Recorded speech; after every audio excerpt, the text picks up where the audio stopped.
Cinemodities, late night movies with Rob and Zach. This is a podcast about cinematic oddities where we discuss any media that is too bizarre, abnormal, or off-kilter for contemporary audiences.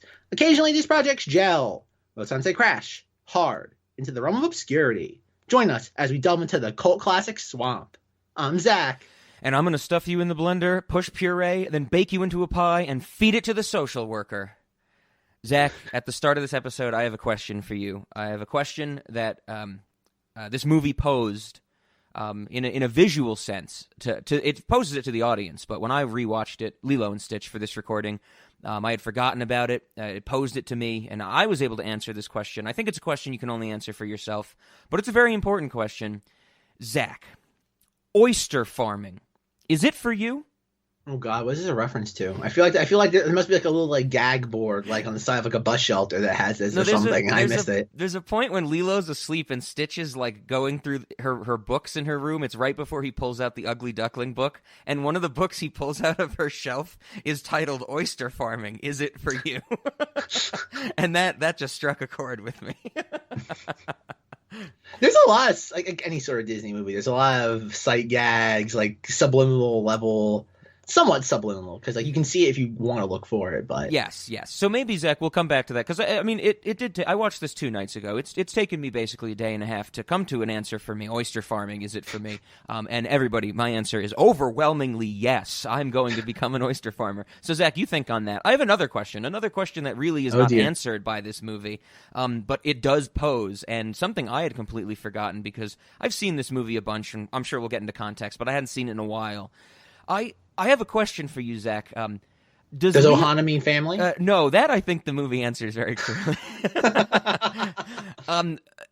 Does Lilo have a fat fetish? Okay, we'll get into that. We will get into that because I did a lot of like analytical research on this film, and the only conclusion I could come to is nobody understands what this movie's about. Maybe not even me.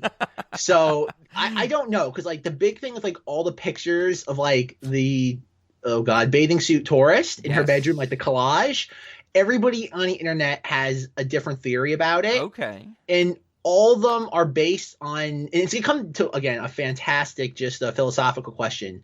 Can a theme of a movie be extracted if said scenes that the theory is rooted in have been excised from the final product? That's a good question.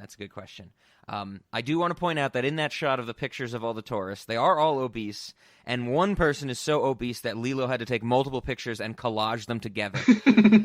And when it cuts to those pictures on the wall, you hear Lilo's voiceover go, "Aren't they beautiful?" And I'm like, is this going to come back up later? It never does. It never does.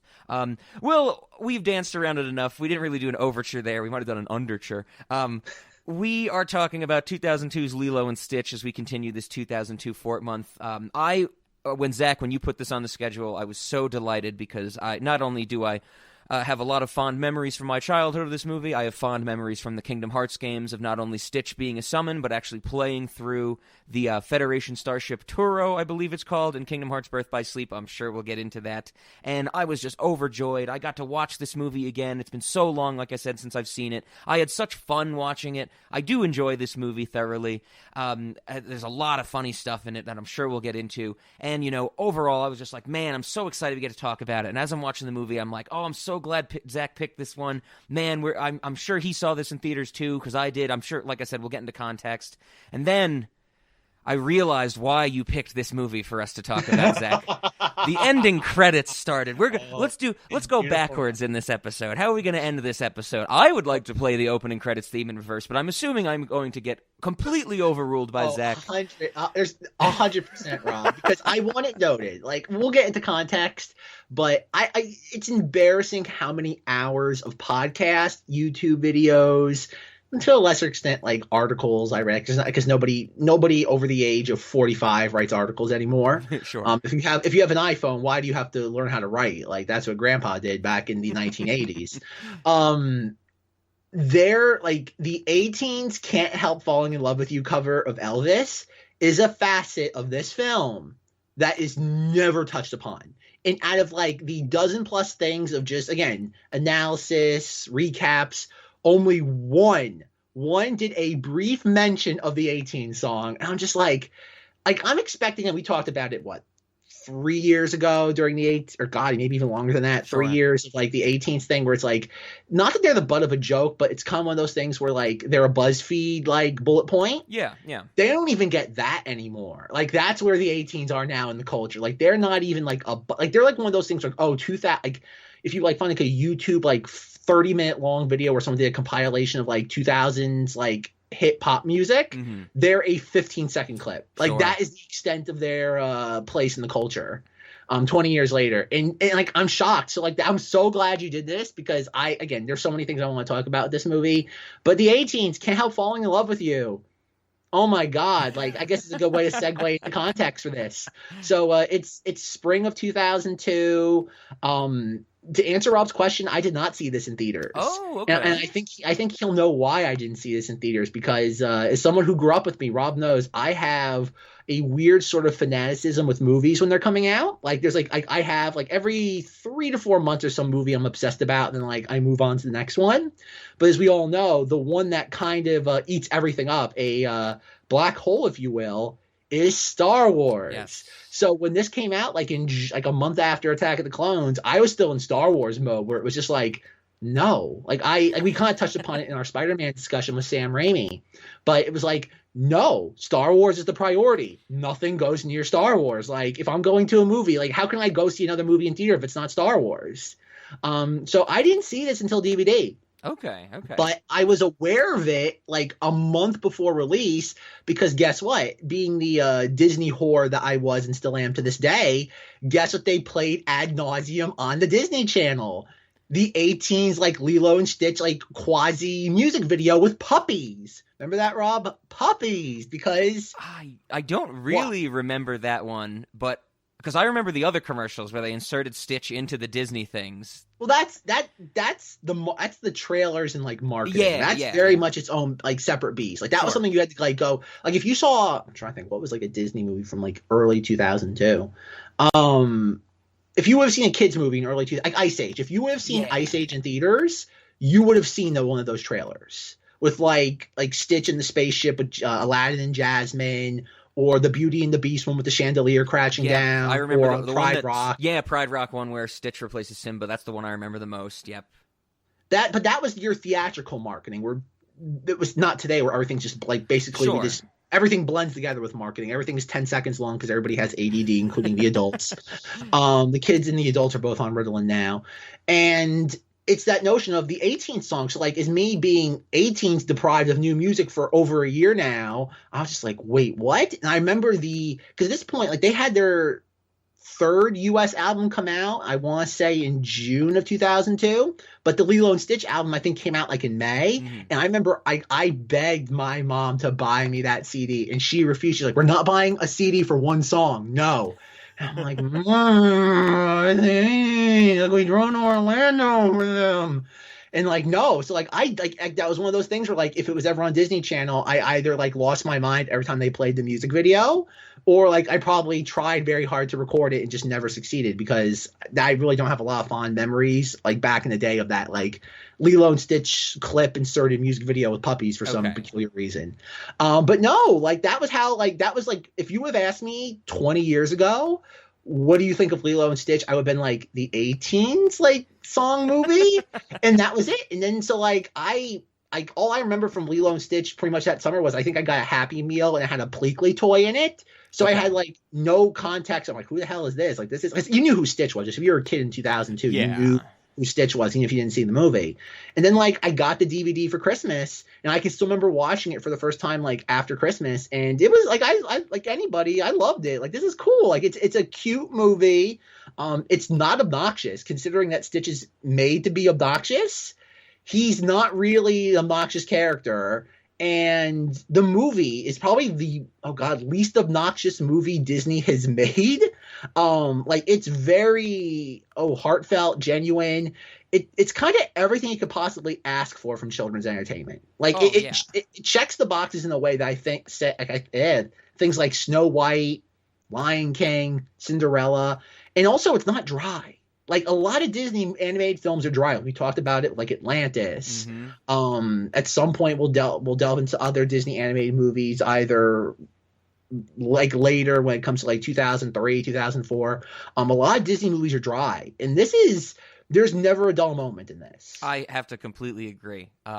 So, okay, I should have thought of the Star Wars thing, Zach, that you brought up, because, of course, you and I have already discussed Attack of the Clones. Yes, we have. Very thoroughly. And with Chris Porteous. Yes, and you spent a very long time discussing. You and Chris probably spent a very long time talking about your love for that movie in the summer, which I also saw in theaters. But I remember... I actually vividly remember wanting to see this movie in theaters. I remember the marketing, even though I don't remember the 18s commercial or music video that you mentioned. I'm sure it worked on me. You could say commercial, Rob. It is a commercial. Okay. Like, that is a factually correct statement. Sure. All the marketing worked on me. I remember back in 2002, I wanted to see this movie, and I really wanted to. And it was summer, of course. And I even remember it happening. Like, for some reason, I have the memory that, there was some summer day, I think it was a weekday, that for some reason, unknown reason, no special reason, my mom was just like, yeah, let's go see Lilo and Stitch, because of course my mom was a high school teacher, and so she didn't have to work during that summer, or, didn't have to, regularly work during that summer. And I was just like, oh my God, we're going to see Lilo and Stitch. And I loved it. And of course it was at the Galleria, well before Zach got there. I remembered those commercials that I mentioned. I loved this movie. I'm sure I saw it a bunch. I'm sure I saw the sequel. I remember seeing the TV show. I eventually, revisited this movie, many years later, like when I was a kid, still in like middle school, high school, that type of thing. I rewatched it maybe once in college, kind of forgot about it, revisited it during the Kingdom Hearts era, of course. And I'm so glad I got to rewatch it again, because I think you hit the nail on the head, Zach. There's not a dull moment in this movie. Sure, there's some, they're hitting the formula of, the second act downturn when everything's going wrong, and, the montage of, Nani trying to get a job and stuff like that. And it's kind of not really spinning its wheels, but it's going through the motions of what these kids' movies have to do. But I can't, fault it for that, because, it is a kids' movie. And the thing that I kind of took away the most from this is that it's something for adults, but it's not relying on those cheeky one-liners of only the adults will get this one. I think there's a lot of adult themes in this movie that work for both, kids, young adults, and grown-ups type of thing. And I thoroughly, like I said, I thoroughly enjoyed this movie. I might even go as far to say that I love it. Oh, absolutely. Because that's the thing too, is that I think you made a good point that it's not pandering. This is a movie that's not pandering to anybody. And then even some of the behind the scenes things I did, apparently they started developing this film in 1999, which is weird because it conflicts with a lot of information saying that this film was also one of the least expensive Disney films of the early 2000s era, because after the bomb of Atlantis and Dinosaur. And I'm like, if they were developing this in 1999, they didn't know Dinosaur and Atlantis were going to be bombs, unless they already kind of read the tea leaves that far out. And so what happened was, when they were developing this, they wanted to do something very stripped down. They spent a lot of time just the co-directors on this apparently just would sit there at night, get a pizza and a 6-pack and just brainstorm. Mm-hmm. What story did they want to tell? As we all know, the modern day Disney Corporation doesn't do that. It's market research in a sterile white room with a two-way window. Right. That's how we brainstorm movies nowadays. It's not one person or two people with an idea. It's what does the market research tell us people enjoy at the moment. Yeah. I'm glad you bring that up, because I found that as well. I found a bunch of information about how it was Disney wanted to go away from these high budget expensive movies and wanted to make something that was a little bit cheaper, or a lot cheaper in some instances that I read, hearkening back to I think they mentioned Dumbo. Dumbo was cheap relative to some of the other 40s and 50s Disney animated projects. I mean, they wanted to get back to that sense, and I'm like, okay, you look at the budget for this movie, it's stated between 75 to 80 million or something like that, and I'm like, okay, that's I guess that might be cheap for Disney. But then you read things about how it's oh, they like Chris Sanders, one of the directors and the voice of Stitch, is like they didn't want to use traditional Disney animation style. They wanted it to be modeled more after his animation style, so they had to train a lot of animators to get used to that. And then they didn't want to go with the common cheap gouache painting, opaque body colors and stuff like that. They had to train animators to use watercolors instead. And I'm like, that doesn't sound cheaper. So yeah, it was conflicting. I found that as well, and I was confused about some of that. Well, that's the thing I find fascinating is that I think they were just using techniques that were again like the watercolor backgrounds. I think they were just because it took more time to train people. I think it's also less labor intensive and cost. Okay, sure. And that's what again, like I said, somebody who's not an animator has only a rudimentary knowledge of all this. That's probably what it was. And also, this was one of the very few Disney animated films that was animated in the Orlando branch. Yes. So if you were somebody on the backstage tour in the 90s and early 2000s, there's a chance you have seen some of this being made in real time. And plus, I know things were cheaper just to get done down there in general. So yeah, that was kind of the thing was that when they went into this, they wanted something that was stripped down, and that's where again, I want to talk about the film itself, but just the cultural footprint of this film. This is why I want to ask you, Rob. Mm-hmm. What is the cultural footprint of this film other than Stitch plush sells? That's a good question. The first lens that I know it through is of course Kingdom Hearts, and I bring that up not only because I love Kingdom Hearts, which is no surprise to the cinema audience or Zach, of course, but I remember that back in it's Kingdom Hearts 2 where Stitch first appears as a summon. So Kingdom Hearts 2 is when we're in 8th grade, so not too far removed from Lilo and Stitch, the actual movie, but when Birth by Sleep comes out, which I think is 2010. The PSP version, the original version, it was one of those things where, it was revealed that when you're playing through Birth by Sleep, which is a prequel, one of the earliest in the chronology of Kingdom Hearts, you're playing through the worlds of the original princesses, or the 7 Princesses of Heart. So you have your, Sleeping Beauty world, you have your, all those original ones. I'm blanking on some of them, like the original Peter Pan visit, stuff like that. But they revealed that you were going to get to go to a Stitch world, and they specifically said Stitch world, not Lilo and Stitch. And I should say, Lilo and Hawaii and Nani and any of the Earth characters are not in the Kingdom Hearts games. Like you said, you play through the Turo, Grand Turo, whatever that ship's called. And I remember when that got announced, people were like, oh my God, that's so cool. In 2010, only 8 years removed from Lilo and Stitch, it was like, wow, that's awesome. We can't wait to play through that. Contrast that to a more recent example is when Kingdom Hearts 3 was announced, they were like, we're going to have a Big Hero 6 world. And of course, a lot of people are like, a very small portion of people are like, Big Hero 6, that's a great movie.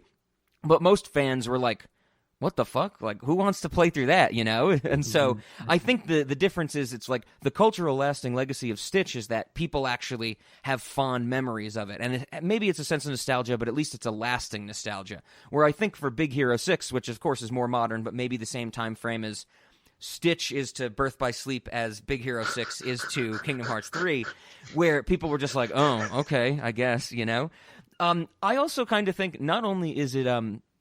To get away from Kingdom Hearts, because that's one of the lenses I know it through. Also, like you said, is it just Stitch plushes sell? I think they do still sell, but I kind of feel that there is maybe not massive, but you can find people online who, there's two things. One, you're going to be okay with. One, I'm sure you're aware of, but you're not going to be happy that I have to bring it up, but it has to be brought up. One is that I think there's a bunch of people that still say of the Disney characters, you have people saying Stitch is my spirit animal, or I've even seen it in a few places Stitch is my favorite Disney princess. And of course there's no reason to think Stitch is a Disney princess, but people like to be, funny in that way. And I think, Stitch as a crazy, off the wall, offensive, destructive, maybe is a better word for it, obnoxious character who doesn't really come across as obnoxious like you said, that sticks with people. And the other thing that I hear a lot more, Zach, is I have heard the phrase, why does Nani have to be so dummy thick? So many fucking times in my lifetime. People love the design of Nani, I would say. And I also was very aware for a very long time of the blonde lifeguard she talks to in this movie, because people cannot stop drawing pornographic images of that lifeguard on the internet. All right, this took a turn that I didn't really expect. Those are my three answers, Zach. Other than Stitch plushes sell, Stitch has lasting legacy, Kingdom Hearts fans love Stitch, and these characters turn people on. Oh, jeez. Oh, God. Because, okay, the reason why I asked this question is, and why I ask this, I'm not taking into consideration, like, the TV series, the 2 or 3 directed DVD, like, films. Stitch has a glitch. Yep. Leroy and Stitch, Lilo and Stitch 2, and the anime. And I think there's also, I couldn't delve too deep into this, but apparently there's, like, a Chinese series, too. Like, Ooh. Yeah, the anime is kind of interesting. Like, I kind of read into that because, like, in every single, like, video I was watching or podcast, like, yeah, there's an anime. I'm like, what is this? Everyone keeps referencing it, but nobody's really delving into it. And then I found out that the plot of the anime is that, like, it begins with, like, supposedly, I guess I didn't watch this. This kind of just, like, reading stuff. It's like, Lilo, it's, like, older. Like, Lilo, like, gets a boyfriend and kind of just not abandon Stitch, but just kind of, like, whatever it was, like Stitch drifts away. Sure. And so, like, he goes to some, I want to say, Japanese island, and he obviously meets another, like, young girl, and they, again, like, rinse, lather, repeat. Yeah.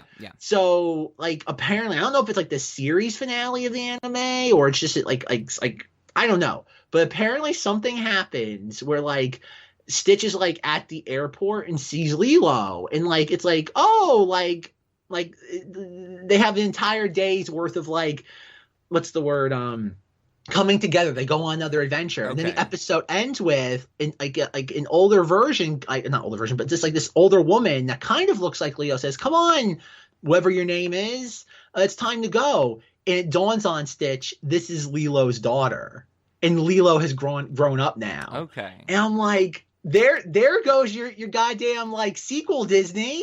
Like, there you go. There's your freaking heartfelt, like tug, the notion of, like, and, like, it comes out obviously with, like, grown up Lilo, that, like, it was a misunderstanding, like, she never meant to abandon Stitch. Mm-hmm. Like, there you go. Like, instead of having like Stitch's parents run over by a car or something, or eaten by a barracuda, like, it's like, God, Disney, just try.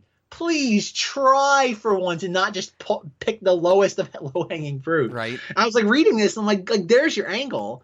We'll definitely get into the live-action Lilo and Stitch, which is inevitably coming, much like the iceberg that the Titanic has to hit. Like, yes. Live-action Lilo and Stitch is coming. Of course. It even has a section on the Wikipedia page, and I am assuming, I mean, Zach, you are probably in agreement with this. We can safely assume right now that live-action Stitch will be played by Jacob Tremblay, right? There's no other choice, I think. in a weird patchwork, like, fursuit type of thing. Or James Corden in a giant fur patch suit.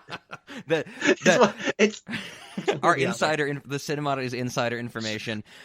We know it's down to the wire between those two.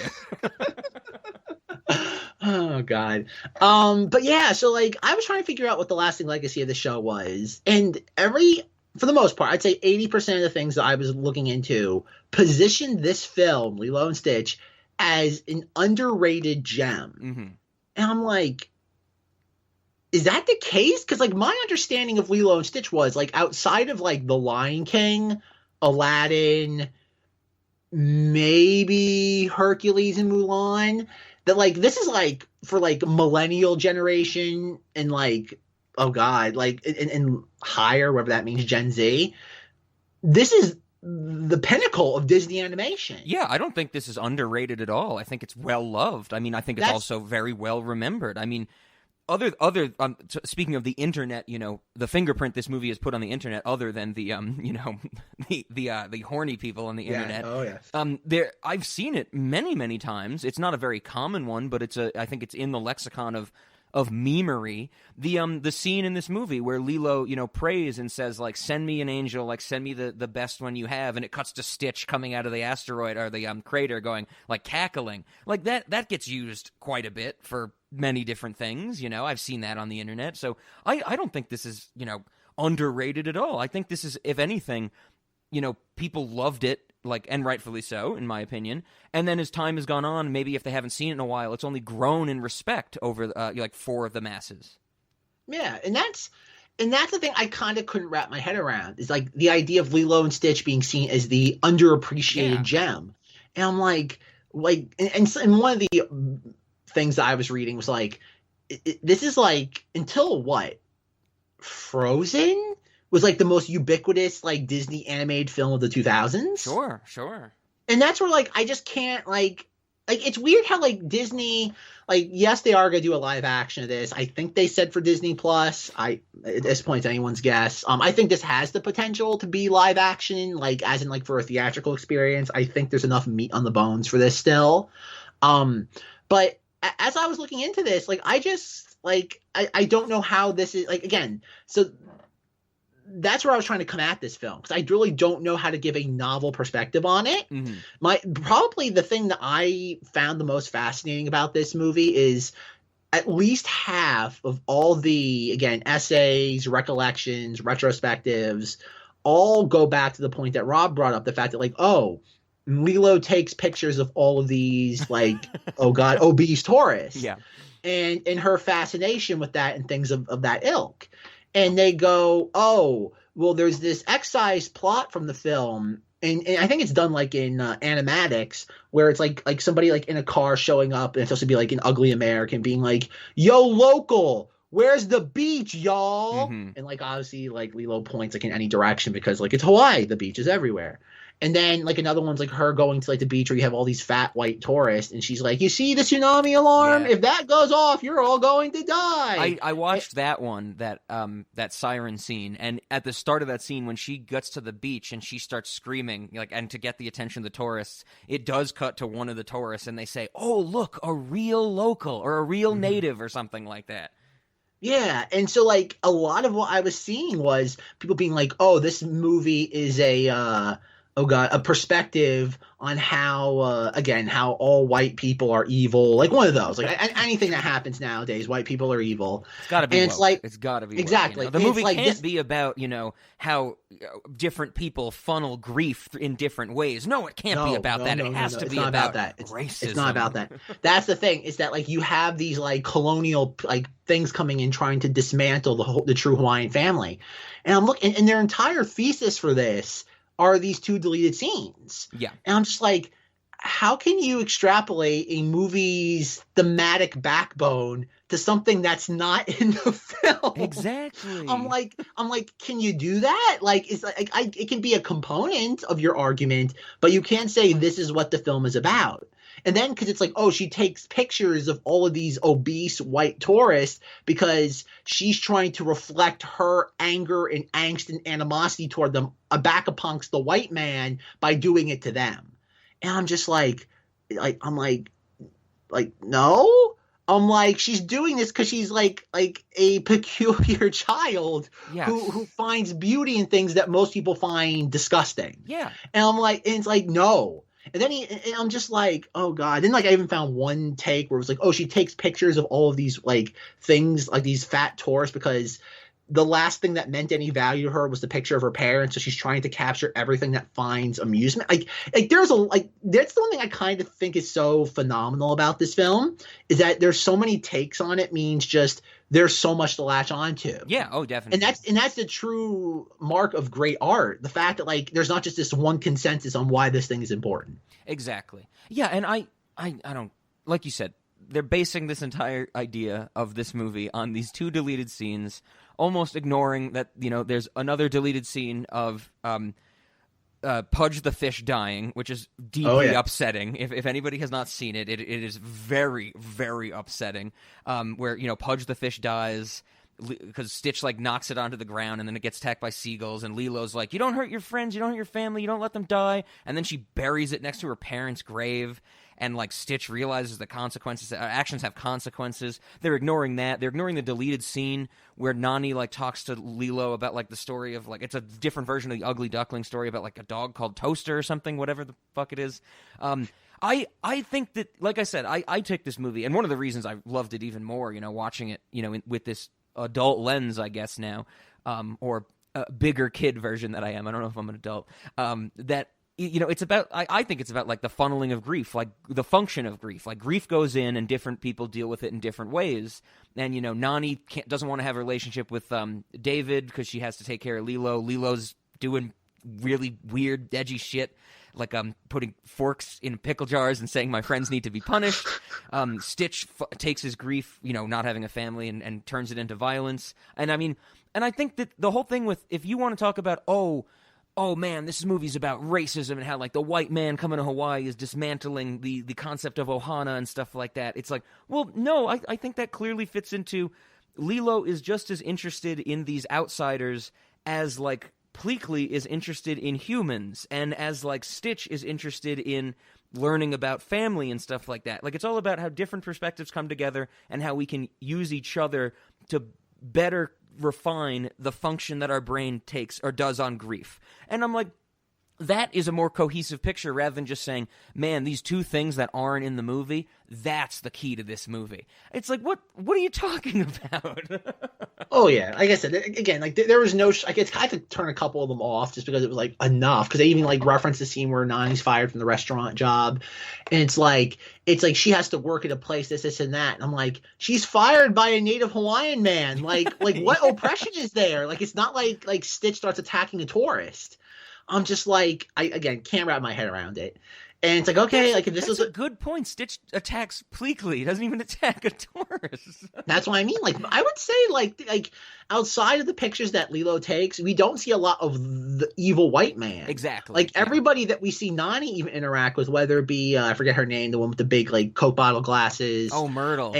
Myrtle. Yeah. Even like in the hotel lobby, like everybody by their skin tone is a native Hawaiian.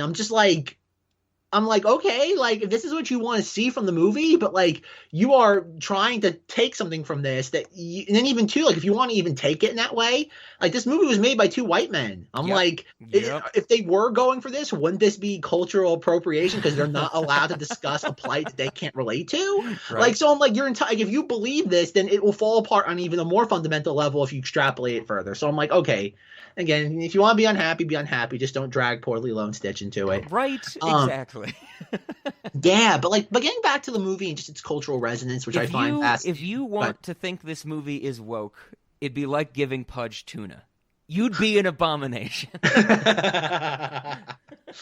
that's the thing, and this is what goes back to the cultural resonance thing. And that, like, I don't know, because you look at how much money this movie made. Like, it made money. Sure. It actually, like, if you look at other things, like, it made 145 in the U.S. for 2002 was very, very, very good for a kids movie. Not Lion King levels, but it was good. But I wonder about how, like, a lot of this irreverent humor played before cynicism became a thing in children's entertainment. I'm glad you brought that up. Major element in children's entertainment. Yeah, because that's one of the things I really did not remember about this movie. And maybe it's because, I've been so... I've kind of forgotten about the Lilo and Nani aspects. Not forgotten completely, but, with Kingdom Hearts, Stitch was more of the, like I said, the thing in my front of my mind. I forgot a lot about the, the whole first social worker scene with the, Lilo's locked in the house and she's like, leave me alone to die. And the pickle jar thing with my friends need to be punished and the whole thing of like, she practical voodoo disciplines me 5 times a day, sometimes with bricks in a pillowcase, And I was like, oh my God, I forgot about a lot of this. But I was trying to remember and I cannot remember what I thought of that. I'm sure I found it funny, I'm sure, I wasn't like when 2002, I was 10. No, I was 9 when this came out because it was before Ben Affleck's birthday. And I don't remember. I'm sure I liked it a little bit because, I was an edgy 9-year-old, I'm sure. But I was like trying to remember and I couldn't. But you're right. That's the other part of it is that this type of humor now seems so commonplace that it's like if you're making a kids thing, you got to have some of that edginess, some of that darkness, because it's almost like what the name of the game is to like play towards the internet, the culture of the internet. Back in the day, I could not remember what I thought about it. And that, God, I wish I could. That's the thing. I think this is something that you would be hard-pressed to find even in today's, like, okay, what's the latest animated film? The Bad Guys. I think it's a DreamWorks movie where it's just like, oh, it's a bunch of animals, but, like, they're, like hustlers and commit heists. And it's like, okay. And like even like what The Secret Life of Pets, where you have Chris Hart as like a bunny, that just screams like he does, and that's the joke. What if a bunny screamed like Chris Hart does? That's the joke. Yeah. There isn't that. I don't even know if you want. Again, it's cynicism. It's irreverence. And that's the thing. Like, and it's that sweet and sour level of combination with Disney, because you do get that emotional schmaltz that kind of permeates the entire film. Yeah. But I think that's like an element that people really don't know what to make of it with this film.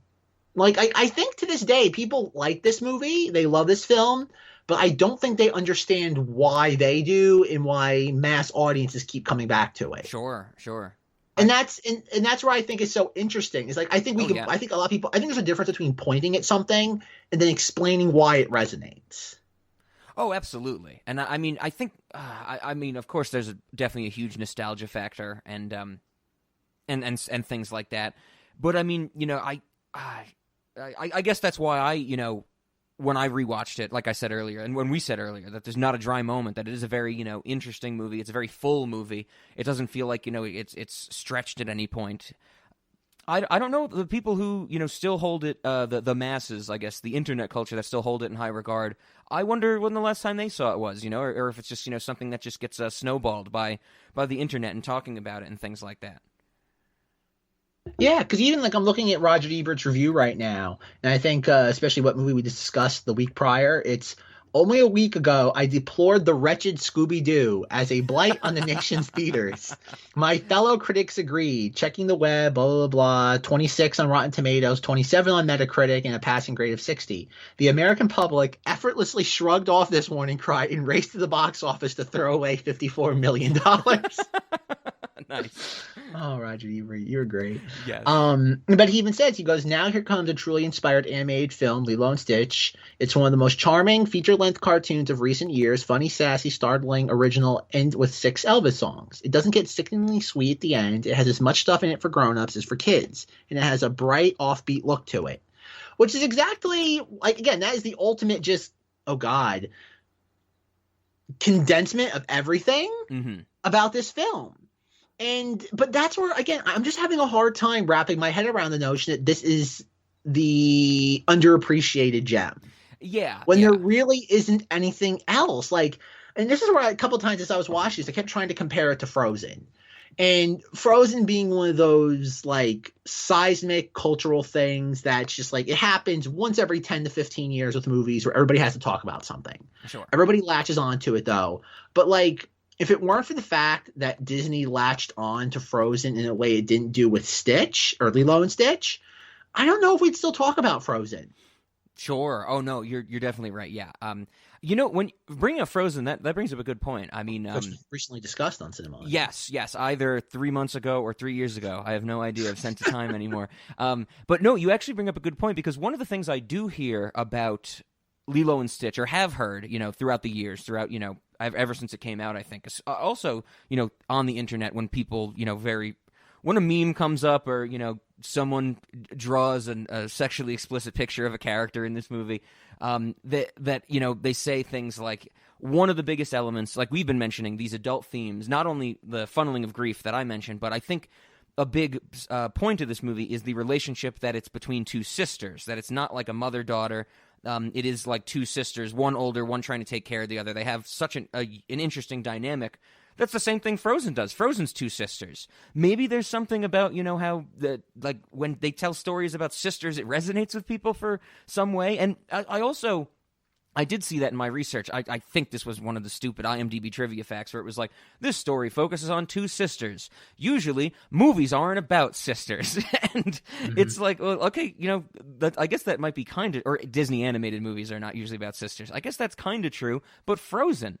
So I think, maybe there's some connection there. There's only 2 movies, so we can't really establish a pattern. But, I think there might be something to that effect that, this gets labeled as, oh, it's such a good movie. It has this great theme, this great relationship at its core, and that people just latch on to that. Or maybe it's a talking point that people regurgitate, and that just kind of snowballed throughout just all of history. Yeah, it would have to be, because, again, even looking at the final paragraph of this Roger Ebert review, it ends with, It's the movie doesn't get all soppy at the end, and it's surprisingly unsentimental for a Disney animated feature. It keeps its edge and its comic zest all the way through, and although it arrives relatively unheralded, it is a jewel. Mm-hmm. Nice. Did you give it 3.5 out of 4? Yeah. Okay. Yeah, 3.5 out of 4 stars. But again, because also while I was watching this, I couldn't help but thinking Rob, what is the most popular animated film of the early 2000s? Shrek? Yes. And so I was looking, yeah, unfortunately. And I kept thinking, I'm like, why on earth do we talk about Shrek still when there's this that exists? Right? I'm just like, what? There is no reason to talk about Shrek when this movie has just as much, if not more, to say, and is just as irreverent and ironic. And I'm just like, I especially the marketing. Like, clearly the marketing for this, which we touched upon earlier, is a shot across the bow of Shrek. Yep. The idea of pointing the finger at Disney, being like, oh, but whereas as a culture, we somehow became beholden to the Shrek thing, where it's like, oh, look how crazy these stories are. They're not good unless we point and laugh at them with you. Mm-hmm. The marketing for Lilo and Stitch did a very similar thing in that, like, it took this very quirky, offbeat, non-typical Disney character and put him in those situations. Isn't there a Lilo and Stitch poster that I saw? The tagline on the poster is like, he's the black sheep of the family. Oh, I pulled it up. There's one in every family. Yeah, it has all like your legendary Disney characters, and they're kind of along the sides of it, and Stitch is in the middle. And it kind of tells you how just like it's so. Oh God, it's again condensed marketing. It tells you everything you need to know in one image. Exactly. That this isn't your typical Disney film, but he also is part of the family. Yeah. I'm glad you brought up Shrek, because I think if this podcast is about 3 things, it's Ben Affleck's birthday, how everything relates to 9/11, even movies before 9/11, and why Shrek still exists in the culture. And you're absolutely right. I think, I've paused. It's the thing that we've said many times now. I firmly believe that Shrek exists because we all realize as a human species that Shrek is one of the worst things to ever exist, and we need to make fun of ourselves for it. And I think that's easier to do or more accepted in the culture than to accept something. We have to make self-deprecation, I think, is easier than we all go, man, we like this thing. We all have to say, let's make fun of how stupid we are, if that makes sense. Mm-hmm. Well, I think that's where, again, comparing it to Shrek, we go to, because like it's hard to think of Lilo and Stitch as something that was relatively untouched by Disney commercialism, because think about it, got 3 direct-to-DVD things. It had a theme park attraction, it had a TV show, and yet, like we said, like think about it, there's 4 Shrek movies, 2 spin-off movies, a Broadway show, a theme park. I got like 5 or 6 theme park rides. I think most of them are closed now, but it's that notion of like it was ubiquitous because DreamWorks just mined the ever living daylights out of it. Where Disney pretty much kind of like left Stitch alone after 2006, because like that's when the TV show ended, and they really didn't do anything with it. Outside of selling plushes. It like even the Disney theme park attraction for Stitch, which is one of those things where I kind of want to get into it, but like it's something that I'd want to do as an episode on the podcast forever, but I don't know how I could do it justice. Sure. It'd be up there with like Captain EO, where like how do you do like a Cinemati's thing on a theme park attraction? Yeah. But it replaced one called, I think Rob's heard me mention this a bunch of times just based off the title, the Extraterrestrial Alien Encounter, which was one of the strangest like Disney attractions ever made. That story is so fun. Just how like they originally Michael Eisner wanted to do an alien ride, and like the Disney people were like what? Like you can't do that. He's like, of course you can. Just put the alien in the ride. It'll be great. The kids will love it. And they're like, we like it's a penis monster. We can't make this. Isn't Disney. And then fast forward 40 years later, and Disney now owns the penis monster.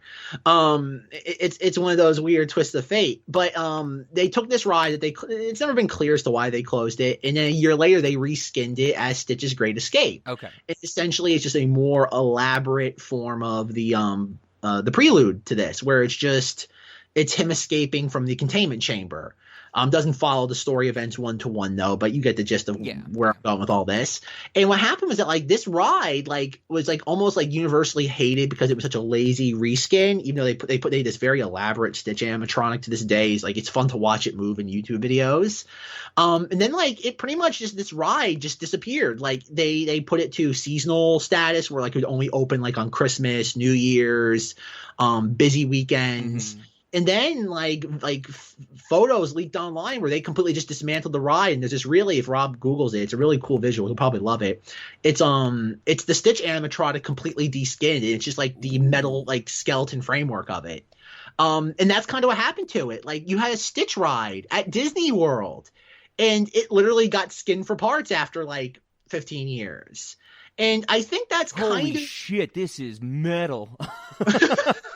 This is some, oh my God, that is some fucking Henry Selick type shit right there. Like, this is going to be in Coraline 2. She's going to encounter this thing. It's a ghoulish image. Yeah. And that's the thing. And I think that's kind of what's happened to like the Lilo and Stitch franchise. Like it's something that's been literally skinned for parts. Yes. And Disney, like they probably to this day, 20 years later, don't understand what they have on their hands. I'm with like you. most things Disney does. Yeah. It's just like, can it sell plushes? Yeah. Just sell the plushes then. Like even when I was at Disney World a couple of months ago, like there were Stitch plushes, but like they also had the pink Stitch Angel, who if you watch the cartoon, like it ends with like him like going off to the beach with her like by himself, and like it pretty much alludes to the fact that like Stitch is going to boink like Pink Stitch. Like it alludes to that, like not heavily, but like yeah. Stitch is get busy with Pink Stitch.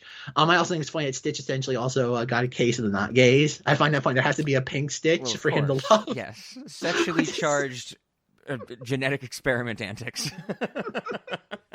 But it's Pink Stitch, Rob. That's how you know it's a girl Stitch. It's pink. Yeah, of course. And I'm sure it has chest bumps to represent breasts. I'm sure it does. Or big eyelashes. Thank you, Rob. I was about to correct you. It doesn't. Remember, we can't get too ahead of ourselves. This is Disney, after all. It has pronounced eyelashes. Yes, we're not talking about Don Bluth. And how do we make sure everybody knows this chicken's a girl? Fuck tits.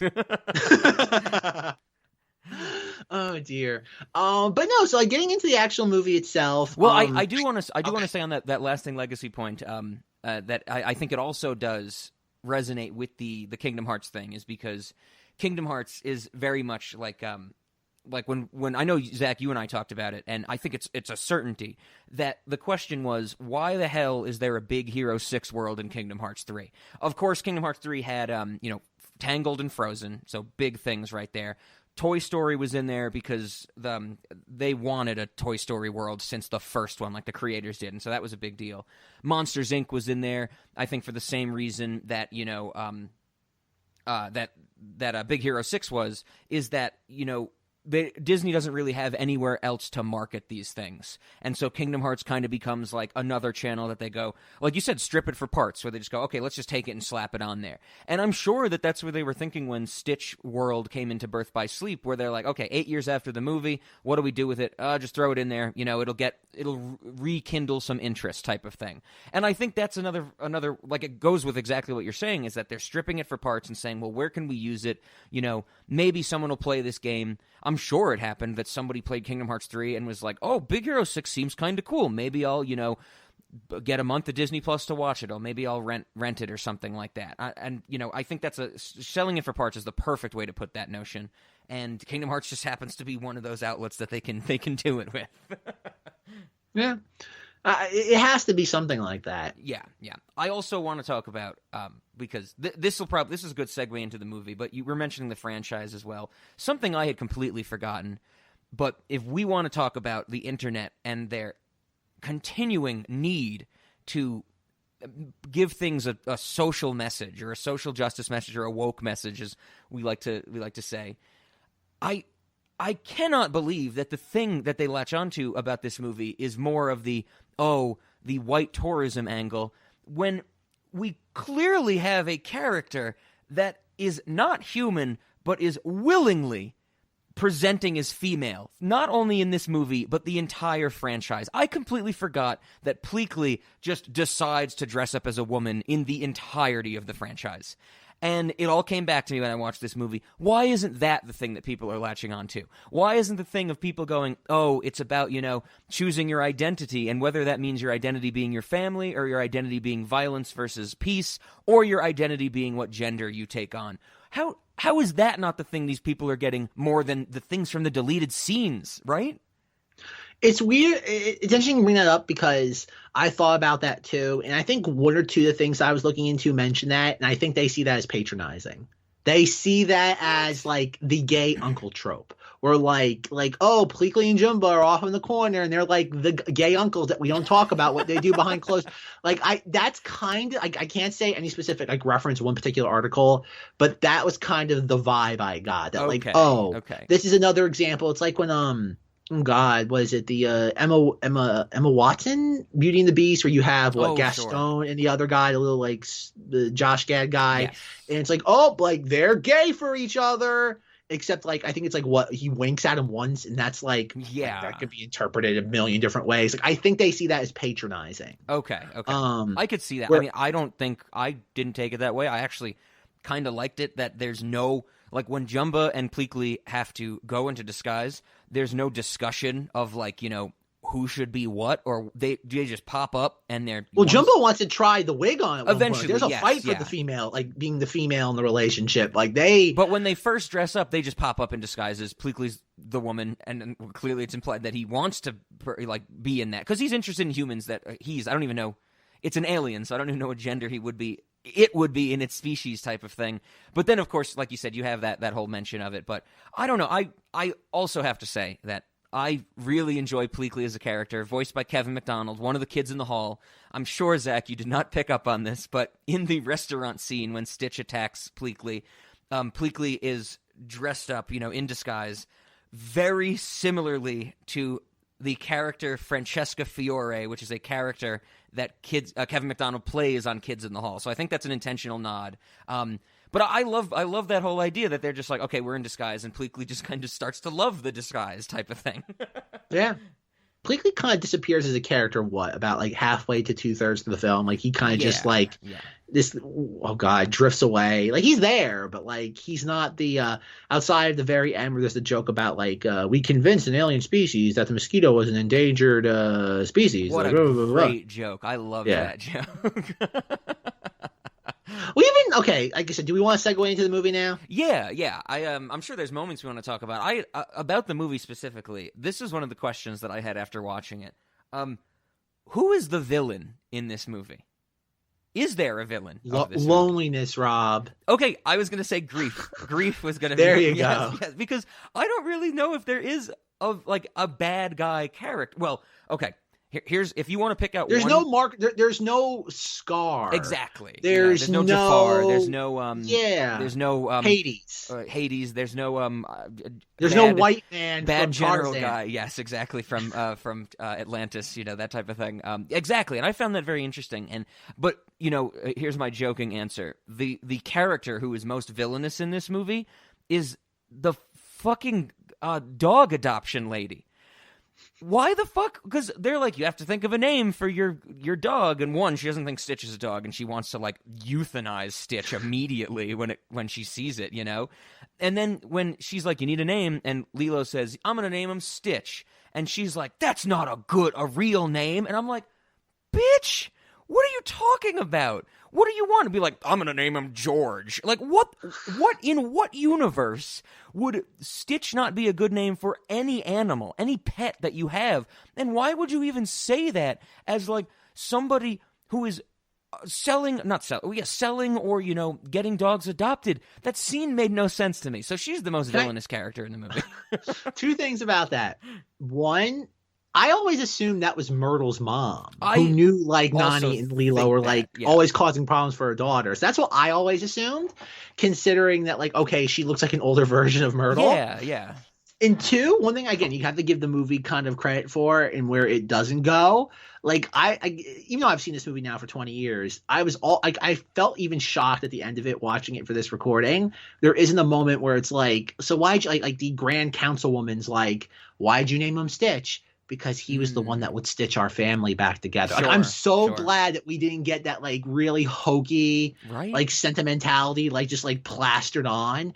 I'm like, again, like restraint. I think that's probably like one of the biggest like components of this film that I'm just the most enthused about. It's so much restraint it shows in doing things that you would expect from a Disney movie, especially like coming out of the Lion King, Tarzan, Hercules, Little Mermaid era. Absolutely. And I'm with you. I'm so with you that we never really got any of those too overly, like corny or sappy moments or stuff like that, or too on the nose, like the naming and stuff like that. Restraint is a great way to put it. And that just makes this movie, all the more enjoyable. It adds on to the layer of fun that I think it's another reason it doesn't really slow down or stretch or anything like that. I'm sure I don't know if you watched the deleted scene, because it actually is on Disney Plus. Rob. Okay, good. Where instead of Jumba, Jukiba, and Pleakley having their big spaceship that they travel to Earth on and they chase Gantu with, they hijack a plane. 9/11, right? It all has to come back to it. Rob, we have to talk about 9/11. Like that's the thing. The true hallmark of any Cinemati's film. Yes. It has to have some roots in 9/11. Like I said, Ben Affleck's birthday, 9/11, and Shrek. That's what we're going to rebrand the podcast as. Talk about SEO right there. No, but I actually, in that deleted scene, I wanted to mention it, of course, because we'll have to talk about how the fucking plane banks off a skyscraper to stop Rob, it has the wheels deployed so it can then like weirdly drift off the side of the building. And there is a shot of like all the glass windows shattering and stuff like that of the wheels hitting it. There is a great, in that sequence that you can watch in the deleted scene, there is a fantastic joke where there's some action going on. It cuts to Pleakley, who's in one of the seats, like in the passenger area, and he's reading the in-flight magazine or whatever, and he's on the phone with whoever, and he says something like, he's like, yes, hi, can you tell me how many pieces are in the 4-piece luggage set?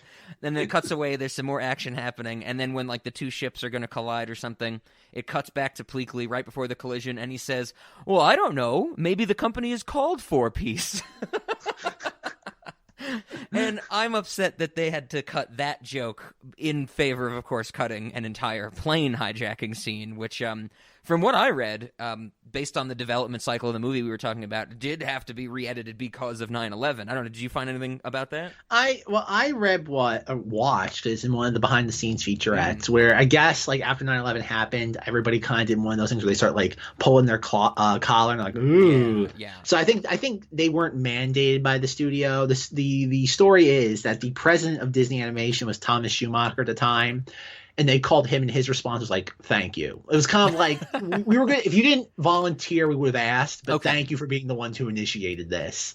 And it's like, okay, like I said, because it's a really weird, like in a way, I'm glad they took it out beyond the 9/11 reason, because like it's made clear rather early in the film that like this is like an island that doesn't have any major cities on. Yes. So like it'd be weird to sit there now all of a sudden have this major city that we're sitting there doing the trench run through. Mm-hmm. And it's like, okay, so no, I think it works on a narrative level beyond just the real world implications of it. I agree. I had that same thought because, of course they have to, drift, like you said, bank and drift off a skyscraper to stop Gantu. But I had that same idea where I'm like, well, wouldn't have Stitch found that city and, gone crazy when he first got here type of thing? And because there's that whole scene that's still in the movie where, he's riding around with Lilo on the tricycle. The big wheel. They steal Myrtle's big wheel. Yeah, and he's just like everywhere he goes, it's just water, it's just island and shoreline and stuff like that. I think it's also a better choice just to have them flying through the mountains and the vistas of I think technically they're on Kauai, that island of Hawaii, and I think that's a better choice than we're causing damage to a city, even though the whole point of the movie is that we don't want Stitch to cause damages to cities. Yeah, it's one of those things where like I just don't know if they pawn it off now as like a 9/11 thing, where in reality they realize it wouldn't work, because again they did like a lot of market research for this film in like 2001, and there was a bunch of stuff where like apparently test audiences had like no idea that Nani was the sister, not the mother, and they're like, why is the mother so like hard on the daughter? And they had to like sit there really kind of like just hammer that point in home. And there was a bunch of things like that where it was like even oh god, it's another really pronounced example, and it's on the tip of my tongue, where there was supposedly, I want to say oh god, I just lost it again. And whatever it was, the point being is that there was some stuff where like they had to constantly keep refining this. Sure. But I don't think refining it as like, oh, we need more commercial aspects to it. It was more to make it streamlined and simple. Like I said, like revisions and notes are not a bad thing. It's just that, like, what is the motivation for the note? Exactly. And like one thing I want to ask you real quick: what do you think of the Disney Plus controversy of taking out the dryer and making it into a empty pizza box holder? Oh yeah, I did read about that because they wanted to not encourage children to hide in dryers.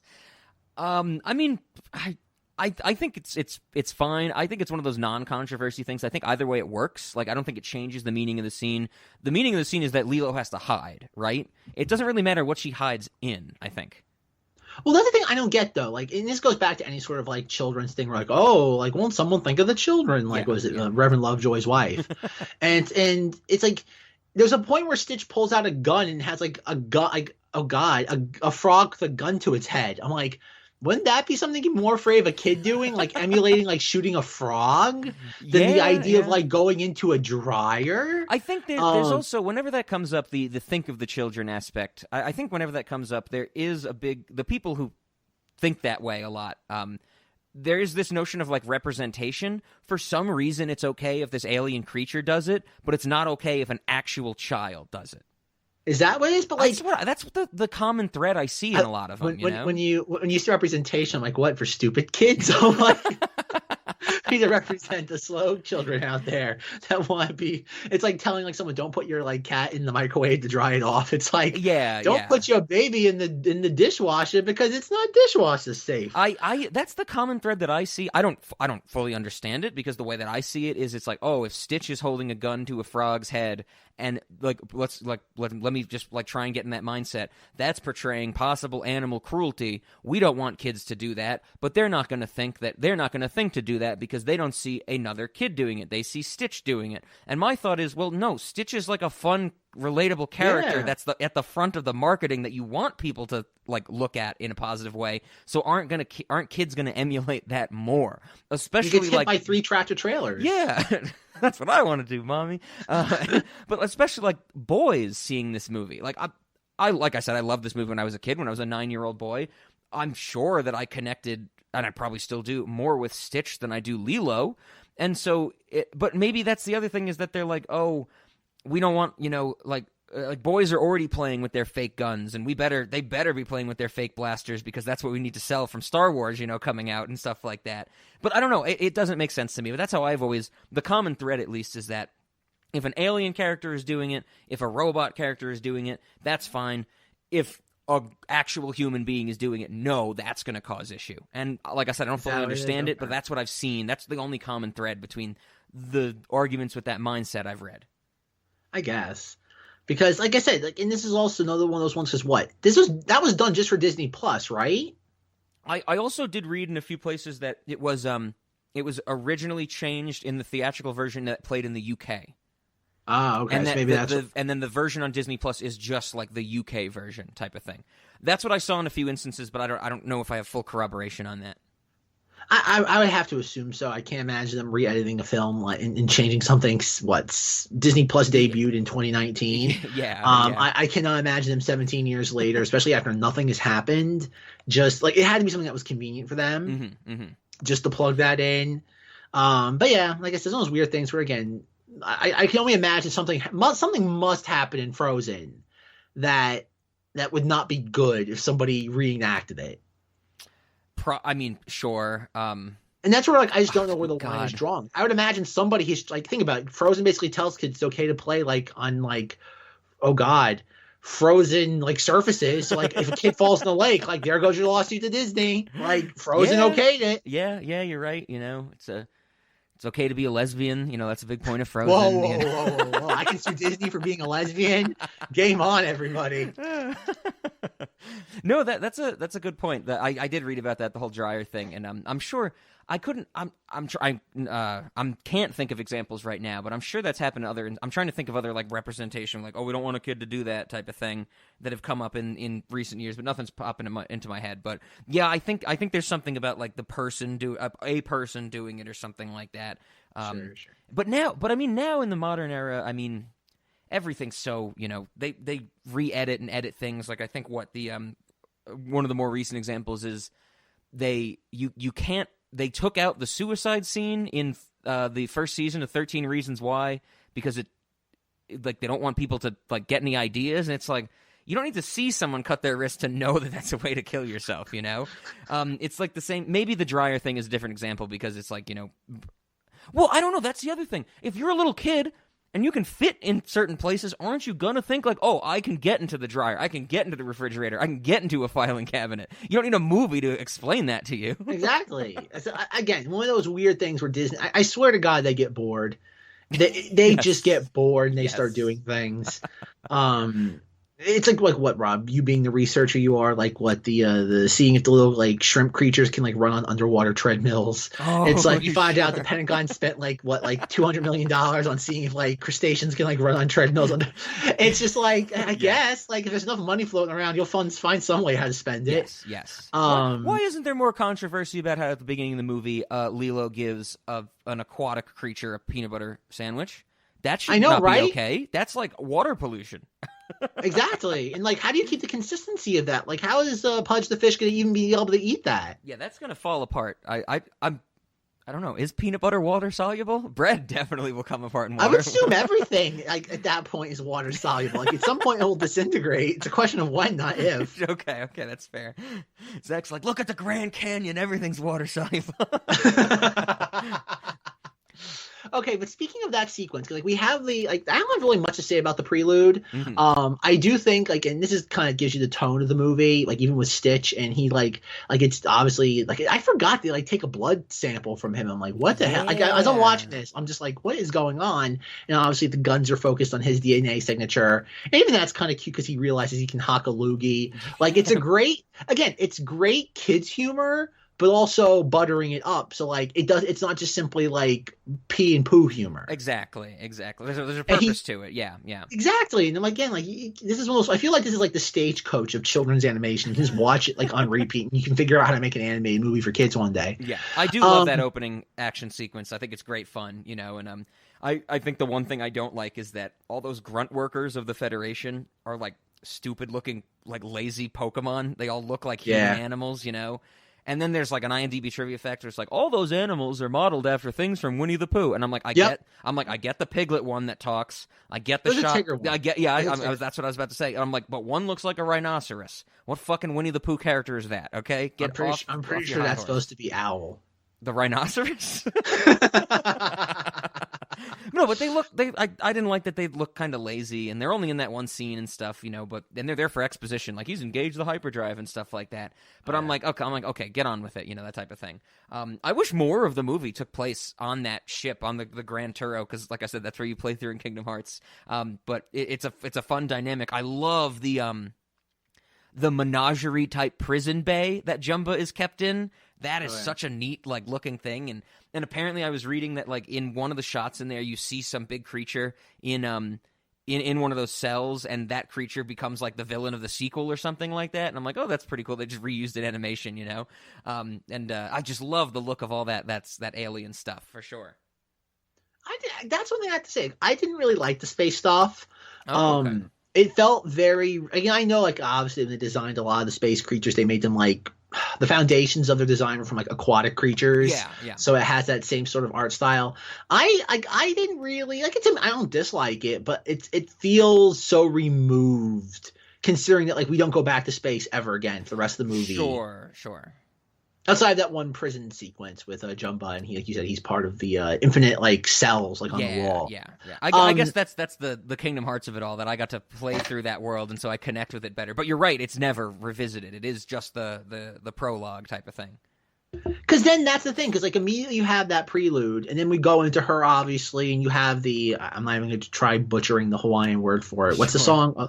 Do you know how to pronounce it? Because I'm just keep calling it the Hawaiian song. I didn't even. It's not Hawaiian roller coaster ride. That's the only thing. That's the only way I can differentiate them. Yep. So I don't want to butcher anybody's language. So forgive me in advance. And you have that, and that is such a because God, that's the first 5 minutes of the movie. Mm-hmm. Up until where we have the point where like Lilo gets water on the floor, everybody like trips and falls. Yep.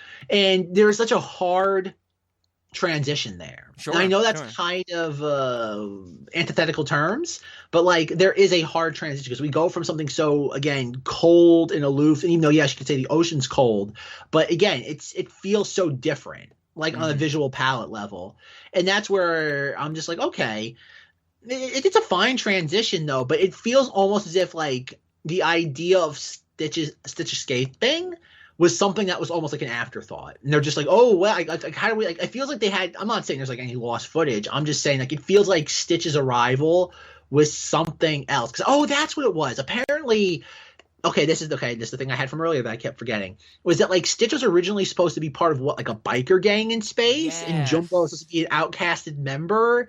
And then like everyone's just like – what? Like, what's the point of this? Like, that's what the test audience were like, we don't get this. Like, what's happening?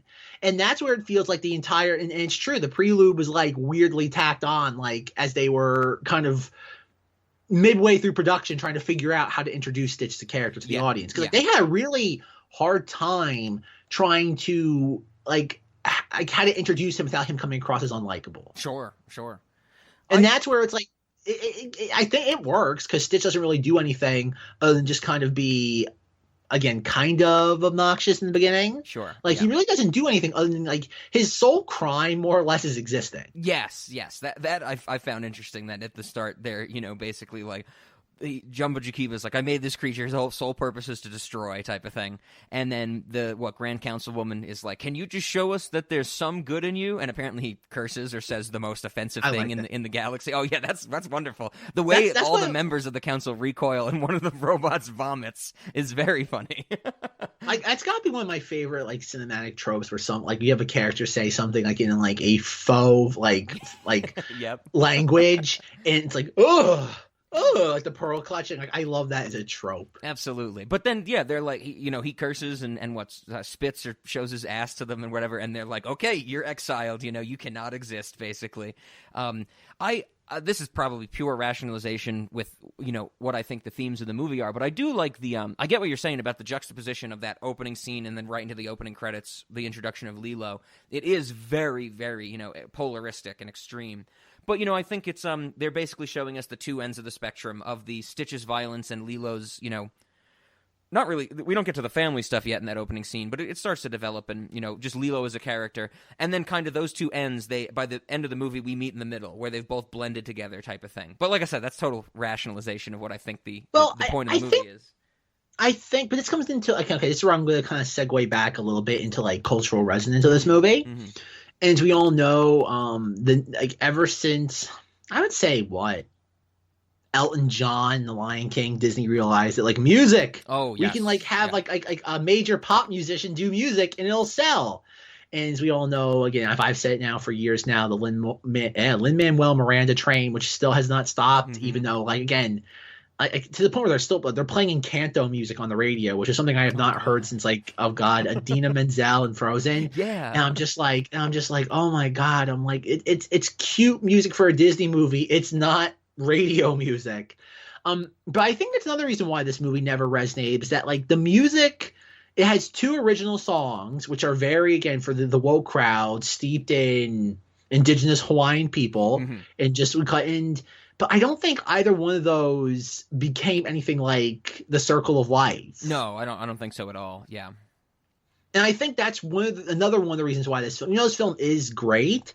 I don't think it had that commercial music aspect of it that was able to transcend generations. That's a good point, that there's no there's nothing sonically, no song that when you hear it, because the song's so much quicker than the movie. Of course, song's in the movie, so it has to be shorter. But there's no 3-minute soundbite. There's not even like a clip from a song in this movie that as soon as you hear it brings back all the feelings you had as a kid while watching this movie. Like I think, Circle of Life does for Lion King. Maybe Let It Go or Do You Want to Build a Snowman from Frozen does for people that are, grew up with Frozen, I guess. I'm also thinking of, Whole New World from Aladdin, Under the Sea with Little Mermaid, any of those musicals. Be Our Guest from Beauty and the Beast. I know that's a big one for me, for sure. More so because the two people singing it are Angela Lansbury and Jerry Orbach. But you're right. I think there's no little clip that you can get from this movie, maybe other than just seeing Stitch. Maybe that's seeing Stitch in a plush or in a Kingdom Hearts game or as a meme. That's the closest thing we have to a song from this movie that's going to get people to remember it. And then even the whole Elvis, and this goes obviously with the 18th thing in Elvis. Yes. And then I think about their main tie-in thing for this song when it was released was an Elvis cover. Yeah.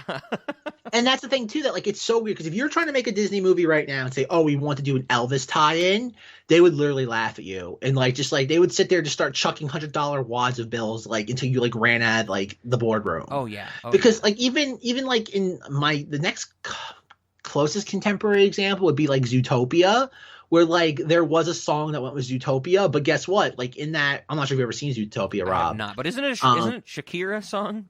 Yep, okay, it's Shakira. It's Shakira is a gazelle, and the character's name is Gazelle, and it's just a Shakira song. And I feel again, when they decide to do the Lilo and Stitch thing, there's gonna have to be a musical aspect to it. Not musical as in not musical as in Frozen or Encanto or anything like that. But it's gonna have to be played up a lot more than it was in the original. Yeah. Exactly. And that even happened in Turning Red, which is the latest Disney animated movie, where there's a faux 2000s boy band. Okay. And there's music. There's a very generic NSYNC Backstreet Boys pop song that plays during the movie, then plays over the credits. And that's not something that's organic to the story. That is an element that the studio is forcing them to plug in. Yes, 100%. Yeah. And that's where it comes down to, I don't care how much – again, as somebody who found Turning Red very funny, speaking of wokeness, I will never, ever forget one of the final lines of dialogue from Turning Red being, "My panda, my choice, mom," which my jaw literally just, gaped open. I'm this literally makes no sense unless you're trying to plug in this very – peculiar social message into this movie. I am not happy that whenever I have to scroll back through our text messages, Zach, that there's 4 gifs you sent me of a panda twerking. It's the gift that keeps on giving. Keeps gifting. Anyway, but no, and I think that's the thing about Lilo and Stitch is that if they're gonna remake, and I guess at some point in this conversation I want to delve into what is the live action adaptation going to be, because I think there's one thing that's stopping them. There's something very, very specific, because they announced this back in 2018, and there's been no progress. Yeah, I've been hearing about it for a while now. Yeah, but I think I know what the proverbial arrow through the heart was for this. The casting choice. Everybody's at odds between Tremblay and Corden, of course. True. Yes. Oh God, can you imagine? Who? Okay. 2-part question. Yeah, let's do it. Let's talk about the live. I want to brainstorm this. Yeah. Okay. In the live action adaptation, what celebrity are they going to get to voice Stitch? That completely, much like Vin Diesel for Groot, or I'm trying to think of another one, but something like that, or Idris Elba for Sonic the Hedgehog, where it doesn't really matter. It's just stunt casting. Who is the actor they cast to be Stitch? Even though it has you could much like how the director of Lilo and Stitch voiced Stitch, because he was a temp fill-in voice, and they're just it works. Just keep it in. It's one less thing we have to worry about. Just keep it in. I think didn't the same thing happen with Brad Bird in The Incredibles with Edna Mode, that he wanted other people to do it and nobody could do what he did, so he's like, fuck it, I'll do it. And that's probably Brad Bird's motto is fuck it, I'll do it, That's it. Okay, who would voice Stitch? Who would it be? There's somebody I'm thinking of that I can't place, but you got to have that Bradley Cooper, Rocket Raccoon, something like that. You're just buying the name. You're not paying for them to do anything. Exactly. I think definitely you're right that they're going to have to buy into the name, but also it's going to be somebody who has that energy of the the not really high, Stitch isn't really high pitched or anything, but that kookiness of the jumbling or rambling and type of thing. I'm trying to think who would fit that really well. You know who comes to mind? I don't know if you're gonna be on board with this, but I think that they could get somebody, maybe no, God, maybe 4 years ago when this was announced, they could have got it. I think like Charlie Day as Stitch, people would have latched onto a few years ago. Yeah, maybe definitely. now not so much, but a few years ago, people would have went crazy for that, I think. That's a good one. You know what I would think they would do? Like, and this is going to be something like, in order to get like their headline to try to like lure in and like a different demographic than one would expect.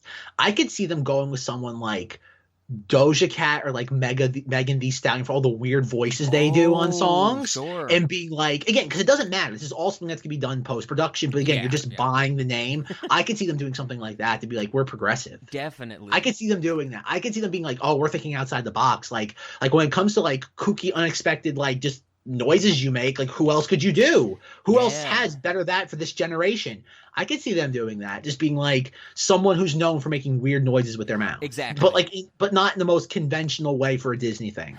yeah. Or no Michael Winslow, you know.